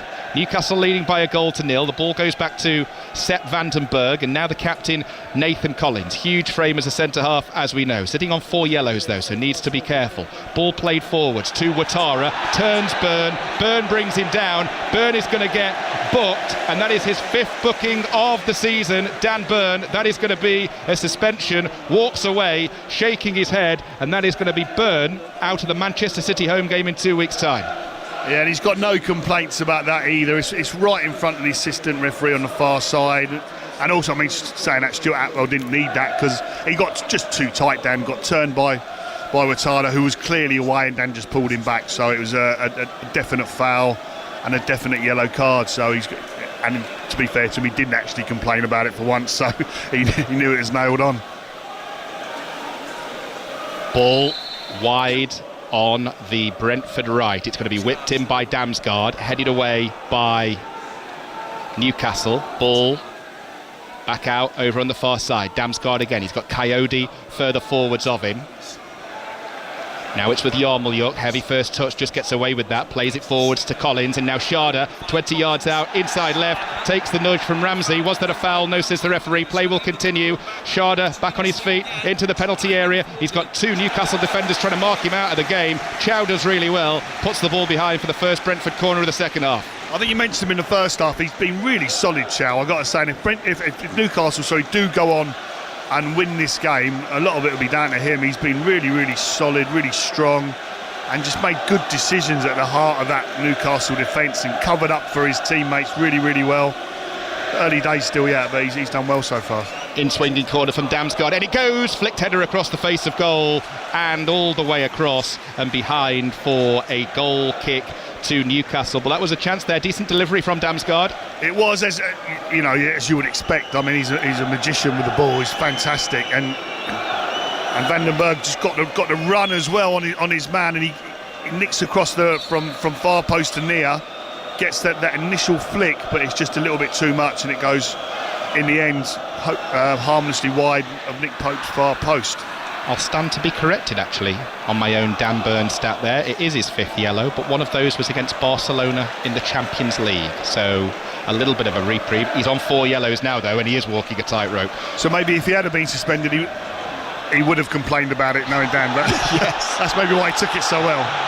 Thiago goes into the area here, right side. Free kick given to Newcastle once again, and you can just feel the home support started to get frustrated, certainly with the referee and the way a few decisions have been going. But ultimately, it's up to them to test Nick Pope a little bit more, because that save, which he made a few moments ago to deny Yarmolyuk, apart from flapping at long throws and a lucky block that he made in the first half, the only thing he's really done is Brentford come on the attack again with Yarmolyuk. Tonali nips in, does well, finds Ramsey, and here come Newcastle on the counter as Ramsey charges over halfway with 3 for company. There's only going to be one winner in that battle, surely. Indeed, it is Brentford, as Collins goes back to goalkeeper Kelleher. 6 minutes gone to the second half. Brentford 0, Newcastle United 1, here on 5 Sports Extra from the BBC. Ball forwards by Brentford. Thiago goes down. Again, no free kick. Again, he throws his arms in the air in temper.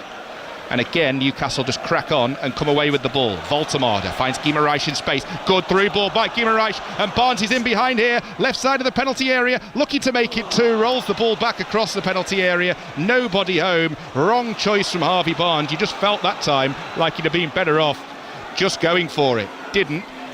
Newcastle try and come again with the second phase of play. Nothing happens. Brentford go back to Kelleher, and Brentford can breathe a sigh of relief. Yeah, well, having just scored one with his left foot in the first half, Harvey Barnes, you're thinking, why not just have another go again? You know, he's got a decent angle to get a shot away. Could have easily got a shot on target, and he tried to cut back, which he did, but it's straight to Sharda, who was completely free in the box for Brentford. Kit Simons with us here at the GTEC Community Stadium. Newcastle leading 1-0, so close to being 2 a few moments ago. Newcastle are back with Nick Pope at the moment. It is a massive cliche in football, I know, but it is so appropriate here. The next goal in this game is massive. If Newcastle get a second, it's a long way back for Brentford. If Brentford get the next, it is very much game on here, and it's with Tonali at the moment for Newcastle on the halfway line. Forwards he goes to Jacob Murphy, Trippier wide of him, Brentford able to intercept, loose ball falls for Jordan Henderson, the experienced midfielder, and now Yarmolyuk. Vandenberg, who went close with that header from the corner a few moments ago. Good mix of youth and experience in this Brentford side. If you look at the ages of some of the players, you've got Kelleher 26, Collins 24, Henderson 35, but then the youth of Yarmolyuk at 21, Hickey at 23, Vandenberg at 23, Ouattara at 23, Sharda's only 23 as well.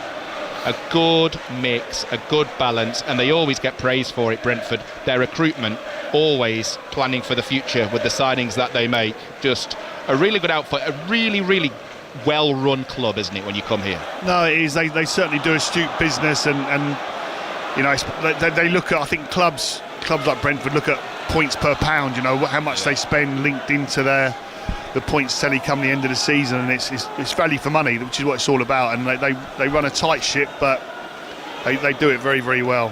Similar to obviously Brighton, with a similar type model with the ownership that both teams have, and ex-partners and stuff. So it's they're similar models, and both very good clubs. Newcastle on the attack here with Murphy 25 yards out inside right. Newcastle keeping the ball. Trippier wide on the wing, challenged, throw into Newcastle. This is certainly Michael Coyote territory, but of course he's playing for the opposition, so let's see what Trippier could do here, wearing shirt number 2. Short throw with that yellow match ball. Never understood the change in colours personally. Never had any difficulty seeing the white match ball. Yellow one gets fizzed in here. Will be cleared away by Brentford. That's a foul on Sharda, surely. Yes, says the referee. I think that was by Jacob Murphy. Yes, it was. It will be a Brentford free kick inside their own half. And you can just feel, I mentioned it a few moments ago, the atmosphere starting to get a little bit more aggy. Yeah, definitely. And it sort of came from Thiago, was it? A couple of instances. He was the ball over the top, and he's chasing Botman down, and completely, it's a push in the back, so it's a clear foul. And then he's another instance where he doesn't get a foul for him, and he's throwing his arms up in the air. Brentford on the attack here with Ouattara into the area right side. Good defending by Newcastle. Again, an example of what they've done a lot today as they look for their first Premier League away win of the season. A case of anywhere will do. They're not messing about with it at the back. Straight into Rose Ed. And it was that man Chow again. He's like, Thiago tried to get across the front of him, but he's touched tight to him, and he managed to get the interception and just put it away for a throw. But as we know, Brentford are dangerous at these. And it comes from Coyote towards the 6 yards area. Pope's missed it, and it's put in! It was always going to happen, and Brentford have yet another goal from a long throw. This time it's Coyote with the throw to Sharda, who puts it in. Pope complains. He got himself into all kinds of trouble, not for the first time. And the numbers, that is the 6th goal they have scored in 12 Premier League home games in 2025. Coyote with another assist, Sharda with another goal, and it's game on now. Brentford 1, Newcastle 1. Yeah, I'm just trying to look at the replay now and see Nick Pope. No, he's not impeded at all. There's players around him, but he's not being held or pushed or anything like that at all. In fact, he's pushing Thiago. Comes for it. It's a poor effort at a punch. Gets a little flick on it at the near post, and then comes to Sharda, who finishes it quite comfortably with Pope out of his goal. So we said they looked dangerous from the long throws, and Pope had looked solid in everything apart from long throws in, where he flapped at one in the first half that he should have caught. And he flapped at that one again and got literally nothing on this one.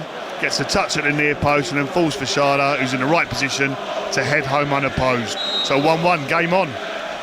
It's kind of felt like we've been seeing that coming all afternoon, that, because every time Coyote's got a throw, he's just put it on top of Pope. Pope has flapped, and eventually they've found a way through, headed in from just a couple of yards out. Sharda, who got on the end of the flap. It's 1-1. We're just about to hit the hour mark, and we are in for a dramatic final half hour now here at the G-Tech. Brentford 1, Newcastle 1. Elsewhere on 5 Live, Forest 1, Leeds 1, Sports Extra 2, Villa 2, Bournemouth 0, Sports Extra 3, Palace 0, Brighton 0. We've got them all across the 5 Live and Sports Extra network. And here come Brentford again, down the centre with Damsgaard. He's got Ouattara wide of him, into the area. Ouattara with the shot blocked. Wrong choice. Newcastle will clear as the loose ball falls for Sandro Tonali. He looks to get Newcastle down the field in a hurry.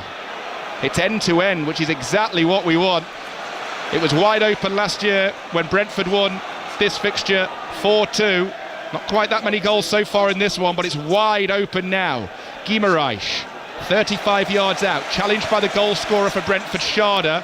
Here's Hickey in the left-back area, 2 for company, clears it long down the left, and Thiago will give chase. Pope's come a long way out of his goal here. Takes no chances, puts the ball out for a throw, which Brentford will take on the halfway line. He made that good save at the start of the half, but it's not been his most assured performance, the England international. No, and it's set plays have caused him problems. I mean, it was the first half, the free kick from Damsgaard from left-hand side, whipped in, caused Pope problems and the whole of the Newcastle defence. There's a long throw from Ouattara from the right-hand side first half as well that he flapped at. Could have ended up easily in the back of the Newcastle net, and then there's this one now. So open play, he's done pretty well. But yeah, set pieces not looking so assured. Fans wanted a free kick for a potential foul by Trippier on Sharda on the edge of the area. Referee not interested, and to be fair, neither was the player. Newcastle with the ball at the back. Botman. I mean, what is good only, like you say, is since he equalised, both teams look like they want to win it.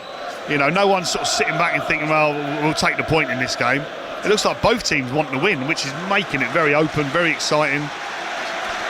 I was going to say, just after we commentated on the goal there, that equaliser, it's not what Newcastle fans would have wanted to hear, but from a neutral's point of view, it was perfectly timed, because it sets this up absolutely superbly now for the final half hour, as we do indeed now hit the hour mark here at the G-Tech Community Stadium. Brentford equalising 1-1. I mentioned earlier, only Manchester City have come here and won in the Premier League this season. They've seen off the likes of Liverpool, Manchester United and Aston Villa. They've drawn with Chelsea, and now they're level with another Champions League side in Newcastle. Ball goes out for a throw-in to the visitors in their left-back area, to be taken by Byrne. Who is going to blink first as they try and get their noses back in front? Newcastle or Brentford for the first time? We'll wait and see. Ball played into Tonali in the midfield. That's a poor ball out. Goes straight to Vandenberg, goes sliding in but gets there. Referee perfectly placed. Here's Igor Thiago, and now Damsgaard, and now Ouattara into the area. Couple of step overs. That's a penalty, surely. Is it a penalty or a dive? He's going to book Ouattara for diving here. Burns struck out his leg. Burns already on a yellow, and Dango Ouattara here is going to get a yellow card for a dive. The Brentford players are absolutely fuming. Of course, it will be checked by VAR. I mean, I'm a little bit surprised by this, Stuart. I mean, Dan Burns' reaction looked like he knew he'd committed a foul. That's a penalty. Yeah, it stands on his foot. It stands on his foot. And Dan Burns' reaction straight away, he knew he'd made the foul, and he was like, oh no, I've given away a penalty. But Stuart Atwell saw it differently, obviously saw it as a dive, which I'm convinced this has got to get overruled by VAR, this is what the VAR's here for now. He stands on his foot, and he knows, he turns his head away, he knows he's conceded a foul. What will happen here? The yellow card for the dive will be overturned, the penalty will be given, and I think Dan Burn is going to get a second yellow and may well walk here. We'll wait and see. He's already been booked, but this is a long VAR check. We've taken one look. He stood on top of his foot, and Burn knew it straight away. As you said, Kit, he turned away, rolled his eyes. His body language said it all. Stuart Atwell's just getting some communication now from VAR. this, I would be amazed. Oh no, Are they going to stick with... Collins has put his hand on his head. They've not given it. Nathan Collins, we've all said here, the various broadcasters, we're all just looking at each other. Jim, who's doing it for TV, John Southall, who's doing it for 5 Live, that is a nailed-on penalty, as nailed on as they come, and they have not overturned it. So that yellow is going to stand for the dive, and the penalty is not going to be given, and instead this game will restart from a Newcastle free kick to be taken by Nick Pope. Honestly, we've been amazed by VAR over the last few seasons. I cannot believe what I have just seen there. That was surely kit. What could the people be thinking at Stockley Park? I mean, I'm a big sort of advocate of the referee's call. Stick with referee's call. But for me, that's what the VAR's for. When it's a clear and obvious error, they need to get involved, and they generally do. So I mean, I'm amazed. I've got to say, I'm a bit baffled as to why. I can see why Stuart Atwell maybe made his decision on field, because it's a difficult call, no problem. But then he should get called over by the VAR to look at it, and it should have been a penalty, and then it's the decision, is it a second yellow for Dan Burn?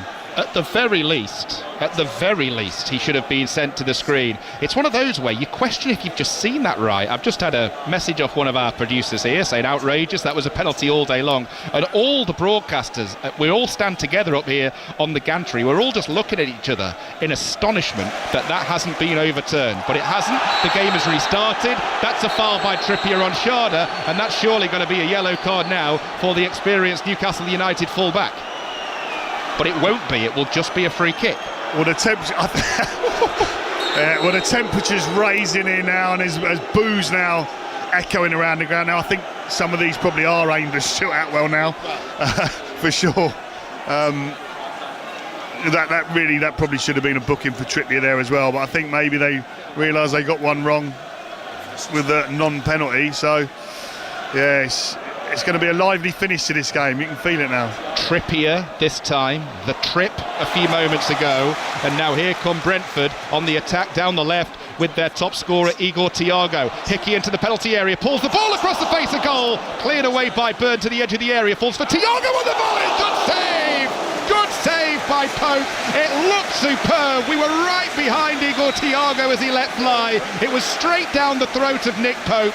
Good save. He should have saved it because of where it went, but it looked superb because Thiago caught that and some. Yeah, it was initially a great ball from Thiago for Hickey, and then he sort of he doesn't really follow his pass. He stays on the edge of the penalty box, and the ball falls back for him, and he catches a volley so sweet. Like you say, Lee, we're right behind it on the angle, the very same angle, and it ends up being, it's sort of straight at Pope, and with his size and stature, he probably should tip it over, but it's still a good save. It's a fantastic strike. Quick short corner, Ouattara to Hickey, back to Ouattara. He crosses it in, and Pope this time, for the first real time this afternoon, comes and looks assured when taking a cross, maybe because that one came from a corner and not from a long throw.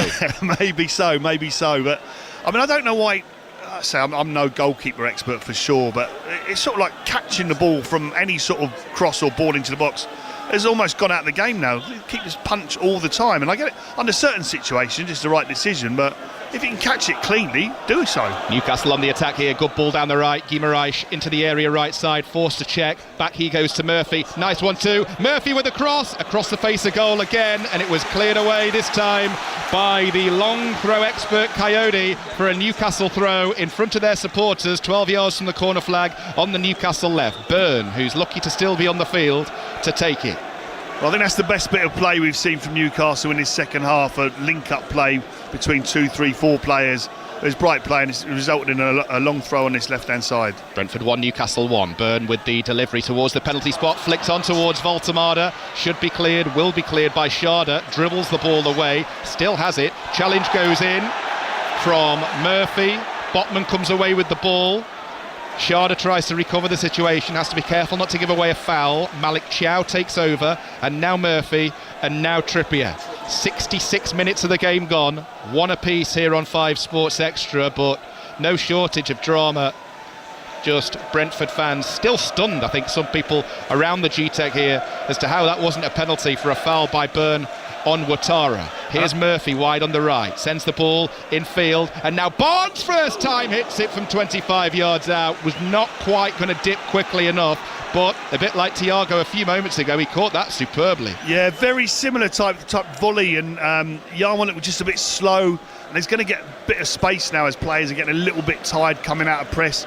So Yarmolenko was the one who came out to try and press him, but it was a little bit slow getting out, and the volley was really, really well struck, but just over the bar.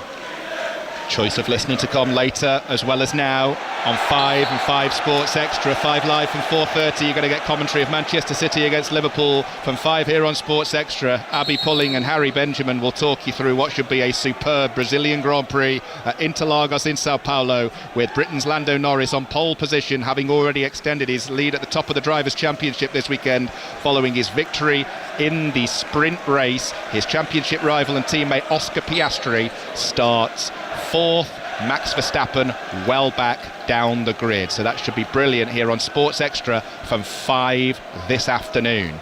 Here at the moment on Sports Extra, midway point of the second half. Brentford 1, Newcastle 1, and it's Brentford who have the ball at the back with Sepp van den Berg. Leaves it and lets the ball get played forwards. Pope comes for it, takes it, fouled, free kick, and Pope has landed their kit really, really awkwardly as he came for the ball through a crowd.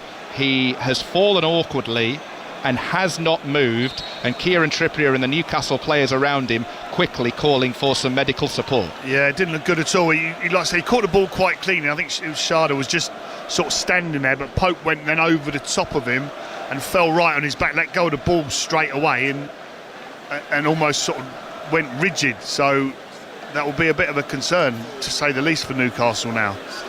Well, Brentford are getting ready to make a change. They're going to bring on Rico Henry in the next few minutes. So Rico Henry will come on, one of their longest serving players, joined from Walsall back in the summer of 2016. Rico Henry, still only 28 years of age, but Aaron Ramsdale is being readied here for Newcastle as well. Rico Henry is going to replace Aaron Hickey, who came in at the start of this game, so a like-for-like change at fullback. He's done all right for me. Hickey? Yeah, I don't think there's anything to do with his performance. I thought he's played very well, Hickey, today. So, and he's getting high fives from all the Brentford bench. No, he's put a real shift in, and I thought, done well today. Meanwhile, on the field, Nick Pope still receiving treatment. He's sitting up. Still a couple of players around him. Igor Thiago for Brentford just standing there, hands on hips, wanting to make sure the Newcastle goalkeeper is okay. This break in play, I mean, it probably suits Newcastle at the moment, as long as Nick Pope's all right, because Brentford have been on top since the goal. Yeah, they have, and Ramsdale's just put a bib on and gone to warm up now, so which makes you think Pope's going to be all right, because otherwise he would stay by the bench and be ready to come on. So Pope's up now and looks okay, but it looked worrying, the way he sort of landed straight on his back and then almost went rigid. So you do sort of fear the worst when you see things like that, but it looks like he's up and sort of composed himself and is okay to carry on now, certainly. Yeah, he's been checked. The medics have left the field, just walking around the edge of it from behind the goal.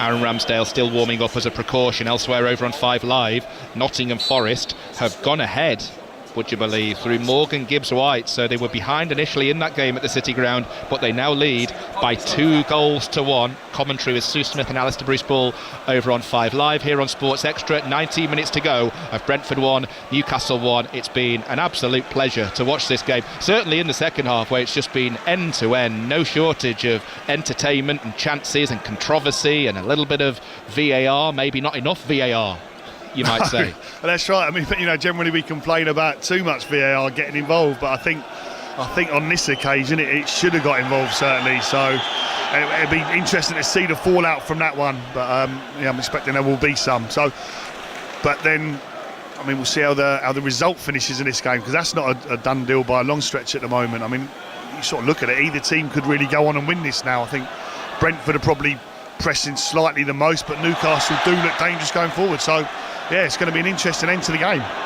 Brentford free kick, foul on Michael Coyote over on the far side by Jacob Ramsey, so it'll be a Brentford free kick from their right back area. I was going to say, when we had that lengthy stoppage because of the injury to Nick Pope, I was going to put you on the spot and ask you to call which way this game is going to go, but from what you've just said there, it sounds like you're none the wiser. Well, no, I think it could go either. I mean, I would expect, if anyone, it's probably going to be Brentford, who push on to get the win. I mean, they had what should have been a clear penalty not given, but they look the more dangerous team. Thiago hits a long ball forwards, and now a Brentford player's gone down in the area this time. What's the referee going to say? He is going to say penalty. Ouattara down this time, and Stuart Atwell again took his time before pointing to the spot, but that through ball from Thiago picked out Ouattara. He was brought down, and Brentford, having been turned down a stonewall penalty earlier in the half, this time have the chance to take the lead from the spot. Yeah, I was literally just about to say, I was looking at the Newcastle bench, and they had Lewis Hall on there, and I'm like, Dan Burns running a tightrope, and he's now been sent off. It's a second yellow. He was lucky to avoid a second yellow earlier for a similar foul on the same player, but this time Dan Burn, second yellow, off he goes. Dan Burn gets his marching orders, and all of a sudden this game takes yet another dramatic twist. We look at it, it was a lazy left leg. How much contact there was, Kit, I'm not quite sure. It just doesn't look tidy, does it? No, Ouattara gets to the ball first, toes it away, but Dan Burn's going through with his movement.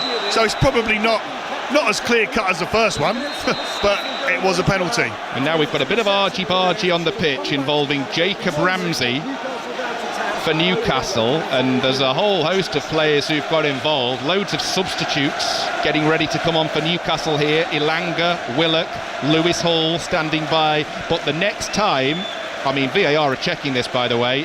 I was going to say the next time a ball's kicked in this game, it will be from the penalty spot, and it will be a Brentford penalty. I mean, VAR having not got involved for the first one, I mean, if they get involved here and overturn it, there's going to be all kinds said from a Brentford point of view. It's 1-1, Brentford have a penalty, and the penalty does stand. Stuart Atwell points to the spot, so Dan Burn will go down the tunnel. He's still on the pitch at the moment, just in front of the Newcastle technical area, but Dan Burn can continue his walk because the penalty stands, the decision stands, and now Brentford are going to get the chance to turn this game around and take the lead for the very first time. No explaining it really from Dan Burn. It was just done by the quality of the ball, really, initially from Igor Thiago. I'm not quite sure what Dan Burn's doing, but he's not leaving the pitch. And he's talking to the Brentford bench. And now, he's having an argument with one of the people on the Brentford bench. I'll be honest, I don't think he'd seen the referee point to the spot the second time. I don't think he'd heard that VAR weren't going to get involved. He's standing right next to the assistant referee, who's in comms with obviously Stuart, Stockley Park, and everyone else. So he's just ushered him off. But it's all a little bit messy, and it's getting very. I think your word was very aggy. It started getting a bit earlier, and that's exactly right. So. I mean, it's been a couple of minutes since the penalty was awarded, and still we've got players in the penalty area. The ball's not on the spot. Now Stuart Atwell's just giving Nick Pope a long lecture. I mean, Aaron Ramsdale's actually getting ready to come on here. I think Nick Pope's going to come off, Kit. He is. Nick Pope is going to leave the field, and Aaron Ramsdale's first job is going to be to face a Brentford penalty with the game poised at 1-1. And now Pope's having a word with three Brentford players. Confirmation of the substitution. Pope's coming off, Ramsdale's coming on. There's a lot to sort out here. There certainly is, and all this faffing around and hanging about is not going to help the Brentford penalty taker. That will be unsettling for them. Now, again, I think Ouattara's got the ball, but I don't think for 1 minute he's going to be the person taking a penalty, as is the thing today. Generally someone holds onto the ball and they'll give it to someone else last seconds to take the penalty. So Schade maybe, I'm not sure who's going to actually take it. That's who you'd expect. You would expect it to be Kevin Schade. I mean, it's going to be some time. Ramsdale hasn't got his gloves on yet. I mean, for goodness sake, we'll be lucky to get home by Christmas. This rate, there's going to be so much stoppage time. So it's Harvey Barnes being substituted. Oh, he's coming off now for Lewis Hall. Let's do these one at a time. So it's Murphy off for Elanga. It's Sandro Tonali off for Joe Willock.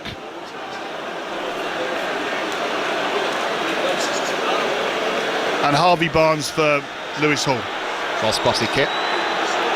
Well spotted. Lewis Hall on for Harvey Barnes. So that's all 5 changes made by Eddie Howe and his management team. And still, this penalty, it's not been taken, the ball's not on the spot. Ramsdale now getting involved in a little bit of, shall we call it, housery again, just by messing about, delaying the taking, standing behind the goal. He's just pulling up his socks. He's got his bright orange gloves on now. It is going to be Igor Thiago actually to take this penalty, their top scorer with 7 for the season so far. So to recap, Newcastle 1 up, Brentford are level at 1-1. Newcastle have just had Dan Burn sent off, and now Igor Thiago with the chance to give Brentford the lead for the very first time. Away to our left, balls on the spot, shirt number 9, looking for his 8th of the season here. Igor Thiago, slow run up, sends the keeper the wrong way, and Brentford have completed the turnaround here in the G-Tech. They're on their way to yet another home win against another of the so-called big clubs in the top flight. Igor Thiago on the score sheet again. Brentford 2, Newcastle 1. I've got to say, took it very well. That was a pressure penalty, and I wasn't sure when he's walking up to take it.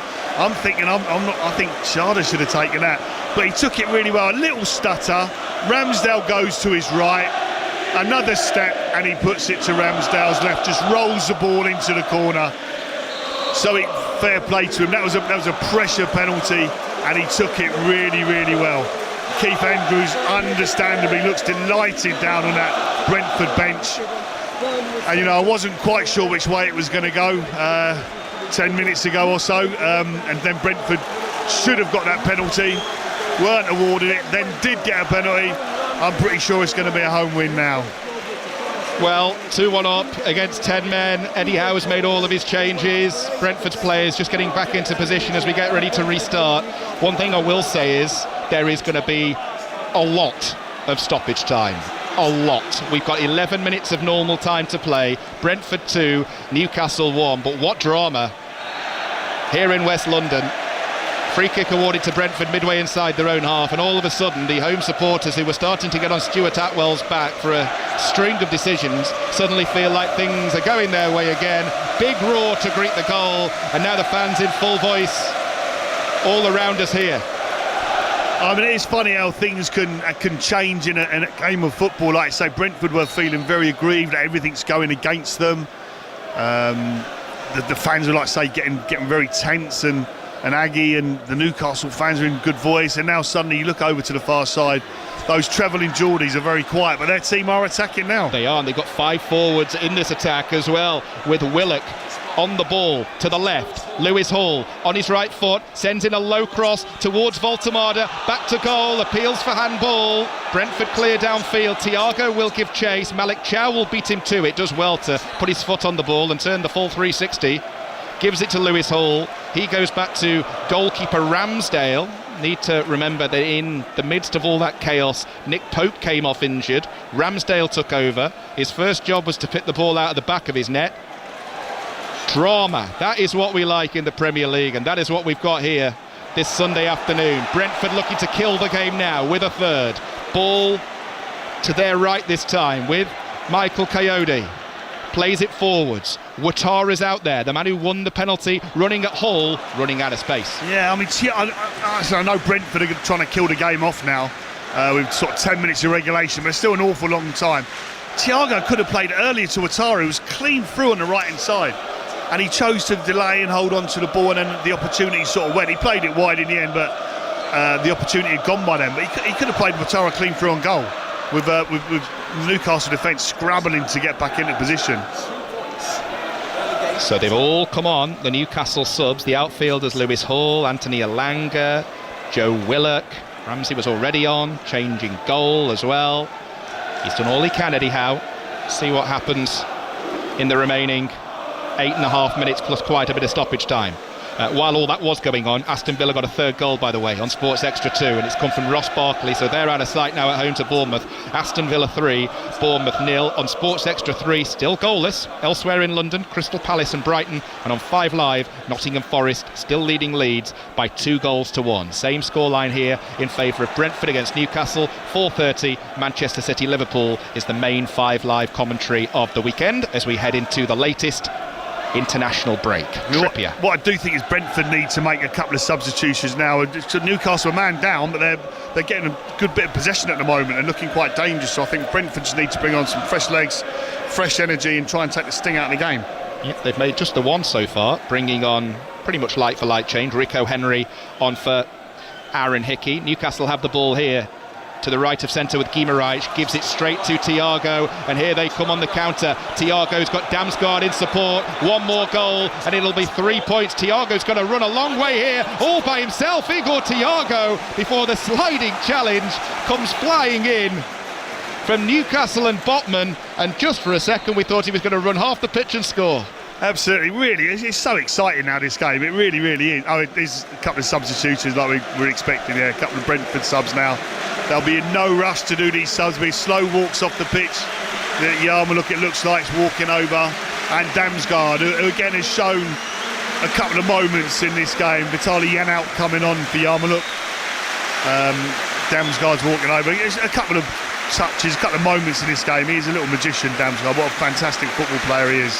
Yeah, Vitaly Janelt and Matthias Jensen coming on for Keith Andrews, who's applauding his 2 players off the pitch. Kit just mentioned there, the first to come off, Yarmulke, the second, Mikael Damsgaard. 2 players who have both not just shown quality, but shown their work rate in spades this afternoon. Absolutely, both put a real shift in for the team, and both were pretty exhausted, to be fair, understandably, walking off the pitch. Like I say, played 84 minutes of football. Good work rate from the pair of them.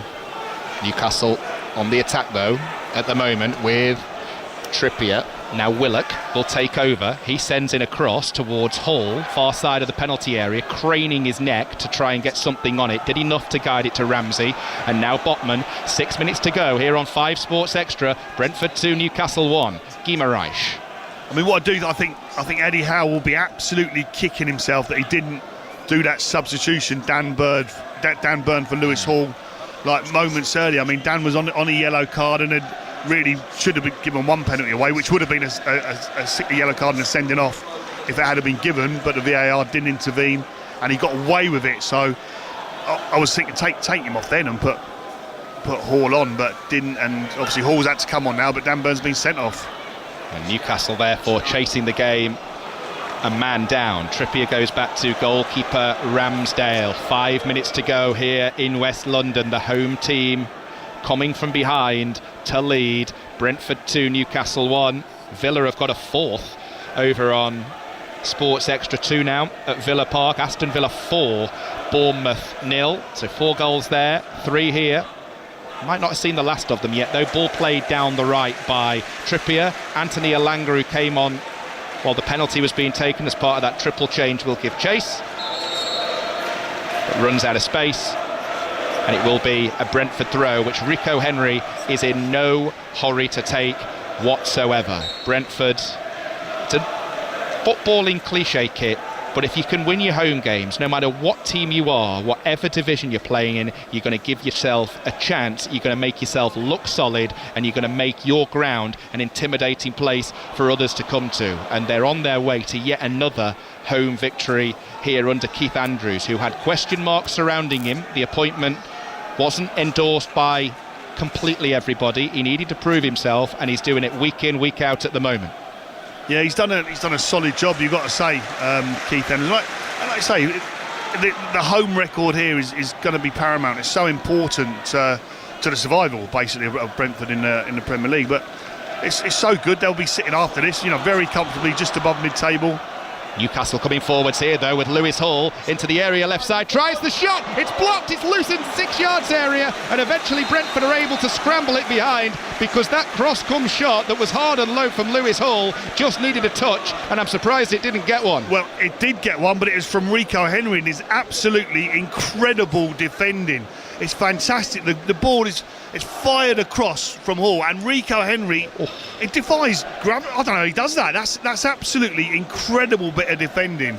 Sliding towards his own goal, knowing that if he doesn't get there, Ilanga's going to tap it in. And also, if he does get there, he could easily put it into his own goal, which is, as a defender, that's horrible feeling.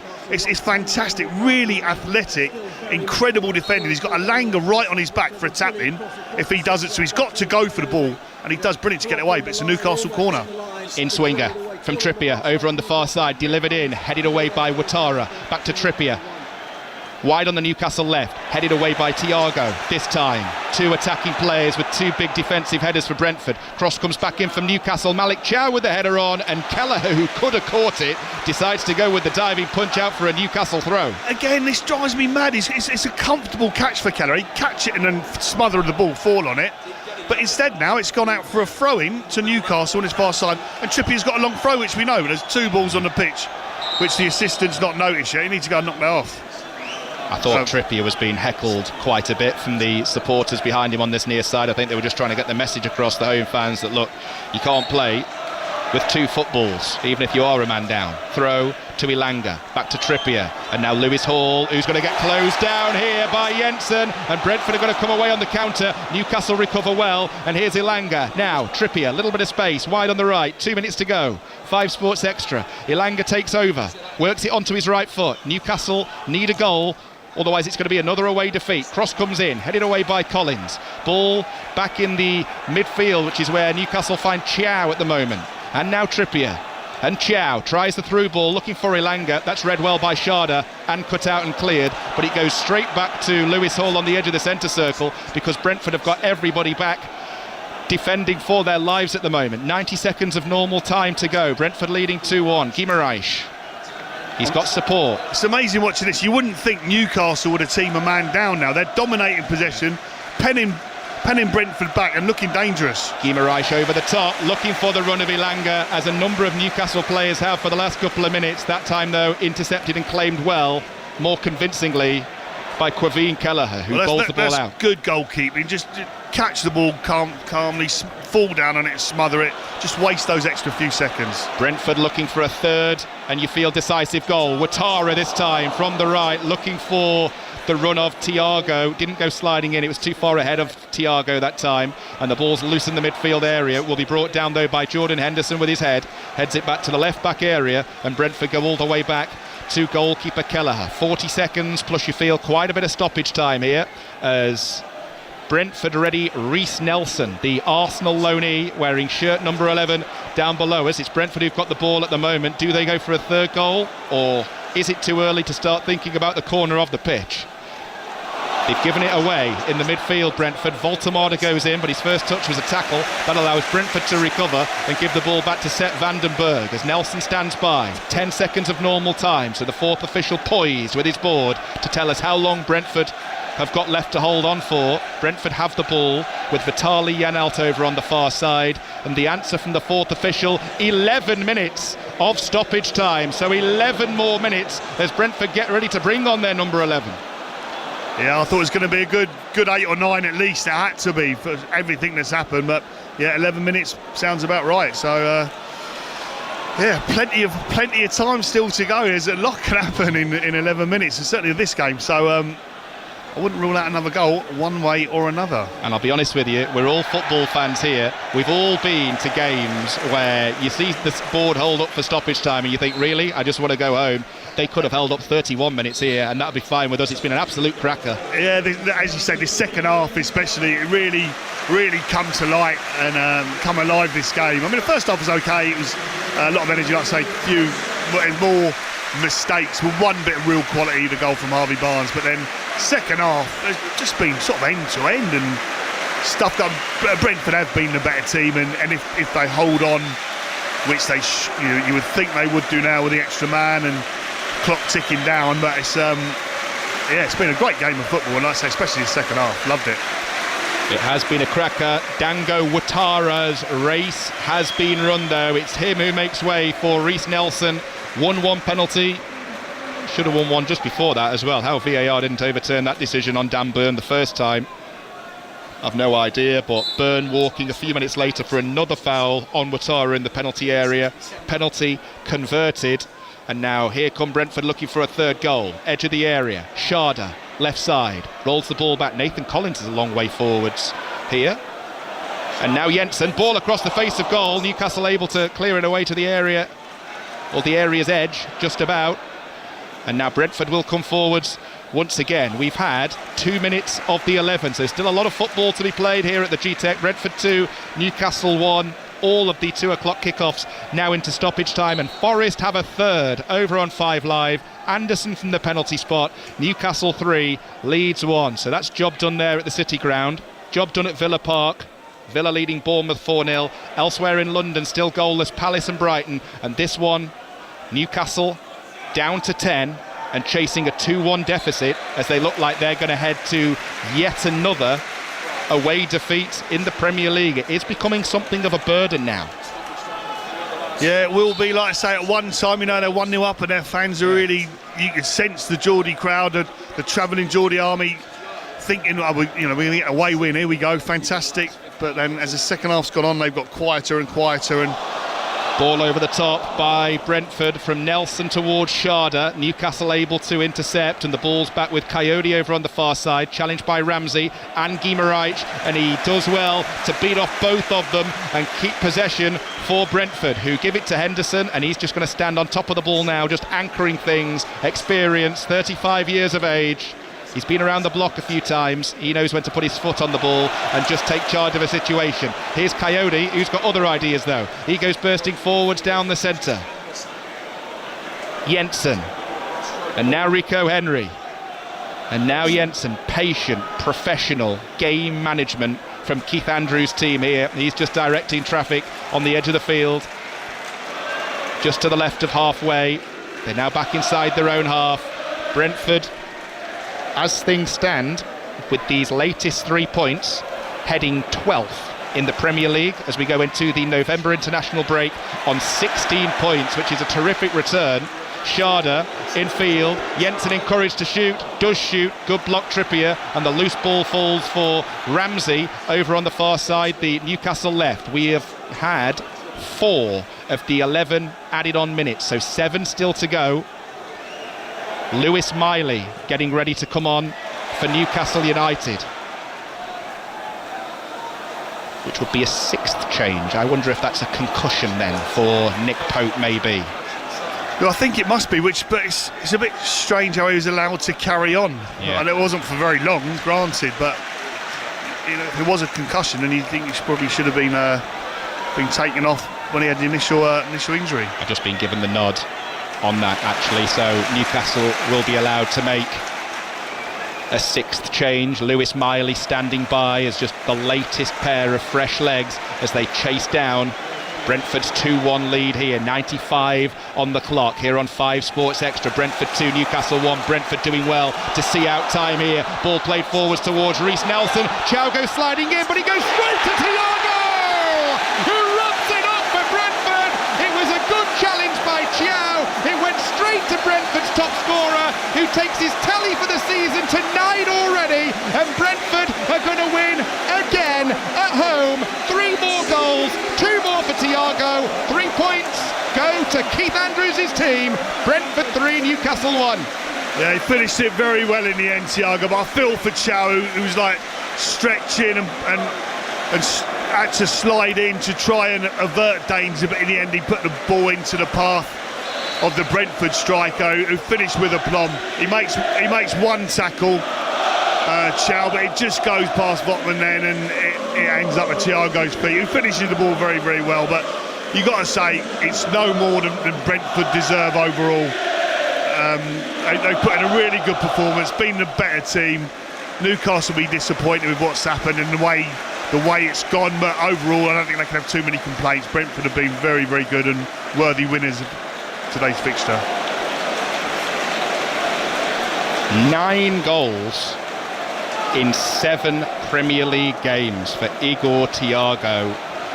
A terrific return, it really is. And we're just looking at his reaction to the goal. He pointed to the sky, then he just started punching the air, letting out so much joy. It's the cue for the many who've made the long trip down from the northeast to start making the long trip back again. They're all heading for the exits over there. This is game over now. 3 goals, 3 points for Brentford against 10-man Newcastle. Ramsdale's come on for the injured Pope. He's had to touch the ball twice. Unfortunately for him, it's been to pick the ball out of the back of his own net twice. And here come Brentford again with Sharda, fouled by Trippier. That will be a yellow card, and the wheels are starting to come off for Eddie Howe. Yeah, absolutely. He knew straight away Trippier. He didn't really have much option. Brought him down, Sharda. He's just going to buy a bit of time now. Clear yellow card, but Wissa, what's the score? The sarcastic chants from the home supporters here at the G-Tech. I think he'll be quite glad he's missed this one today. Yeah, Wissa might have got an interesting reception, but I'm sure he's watching at home on his telly. Eddie Howe's watching on at the moment from the side of the pitch. We've just had a close-up of him, standing, hands in pockets, does not look too happy. They've got problems on the road, doing well in the Champions League, doing well at St James's Park. But Newcastle 14th in the table as the Brentford free kick comes in. Good save by Ramsdale, this time to deny Sepp van den Berg. The loose ball fell to him, he side-footed it forwards, and Ramsdale made a good save with his left hand to keep that out. Here's Henderson. Ball played forwards to Coyote, does well, skips past his marker, in goes the cross towards Sharda, headed away well by Malik Chow. Yeah, really good save. It's very close in, and great reflexes and a real strong left hand from Ramsdale. Excellent save, very, very good. I mean, the game's done now, pretty much, but it could have got a lot worse. But that was really strong save. 12 points from 11 Premier League games, their lowest tally at this stage under Eddie Howe. 3 wins, 3 draws, and now 5 defeats as the long throw comes in from Brentford, looking to rub salt into the Newcastle wounds here. Newcastle with Elanga on this near side, just stopped in his stride by Reece Nelson, the Arsenal loanee. He does well, quick pair of feet. And now Brentford will come forwards, looking for goal number 4. Thiago's on a hat-trick, don't forget. There's going to be no taking it to the corners from him. This time he gives it straight to Lewis Hall, though. Ball given away, 2 minutes of stoppage time remain. Brentford leading by 3 goals to 1. Ball with Henderson on the halfway line. And now Sepp van den Berg. And now Matthias Jensen. Brentford 1-4. And I just mentioned him, he's poised in the penalty area. Thiago waiting for a hat-trick. Rico Henry with the cross, couldn't get it right. Cleared away by Newcastle for a throw. Cue Coyote. I'm not sure if he's... no, they took it short. Very quick and short from Jensen. I don't think Coyote will be too happy, although, to be fair, over on the far side he looks knackered. Here is Henderson in the midfield. And now Van den Berg. It's going to end up being a comfortable win now, it's going to look for Brentford, but don't forget at 2-1, they had that opportunity where Rico Henry cleared it virtually off his own goal line with an incredible clearance.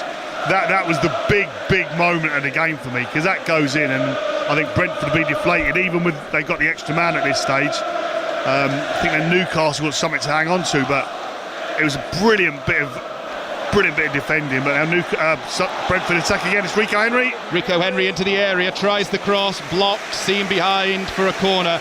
Again by Malik Chow. I mean, I felt so sorry for him when he made that tackle that led to Brentford's 3rd goal, because he has been an absolute rock today in a side that has conceded 3 goals. 100%, I agree. I think he's been outstanding. He's been really, really good. And I say at times some of the Newcastle, even first half, some of the Newcastle defending looked very nervous and a bit hit and miss and almost Keystone Cops at times.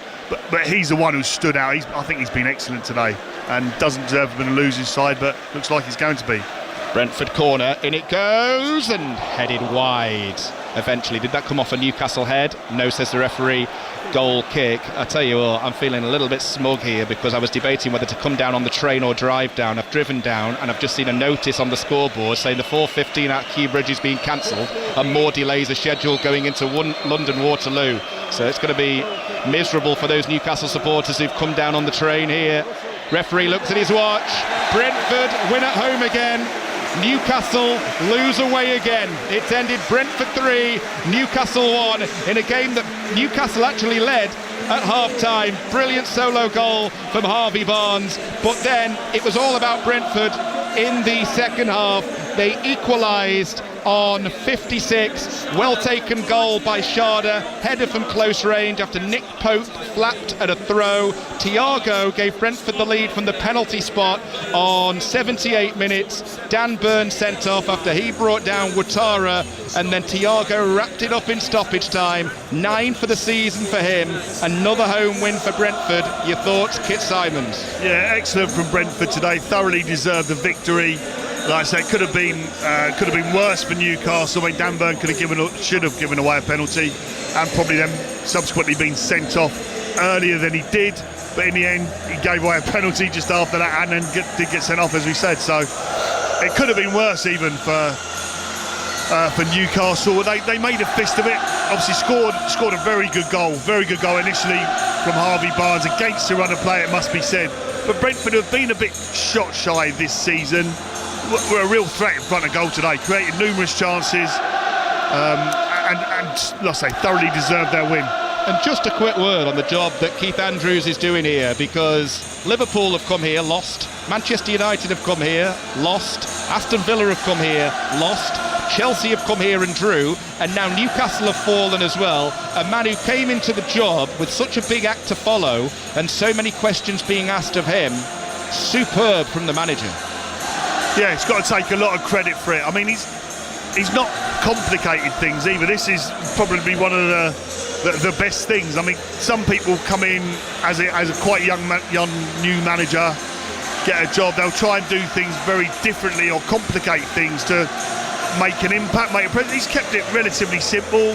Understands. I mean, he'd worked here obviously as set-piece coach and stuff before, so he knew the strength of the team and the qualities he was working with. But other teams know what they're going to do. You know, there's no sort of secret recipe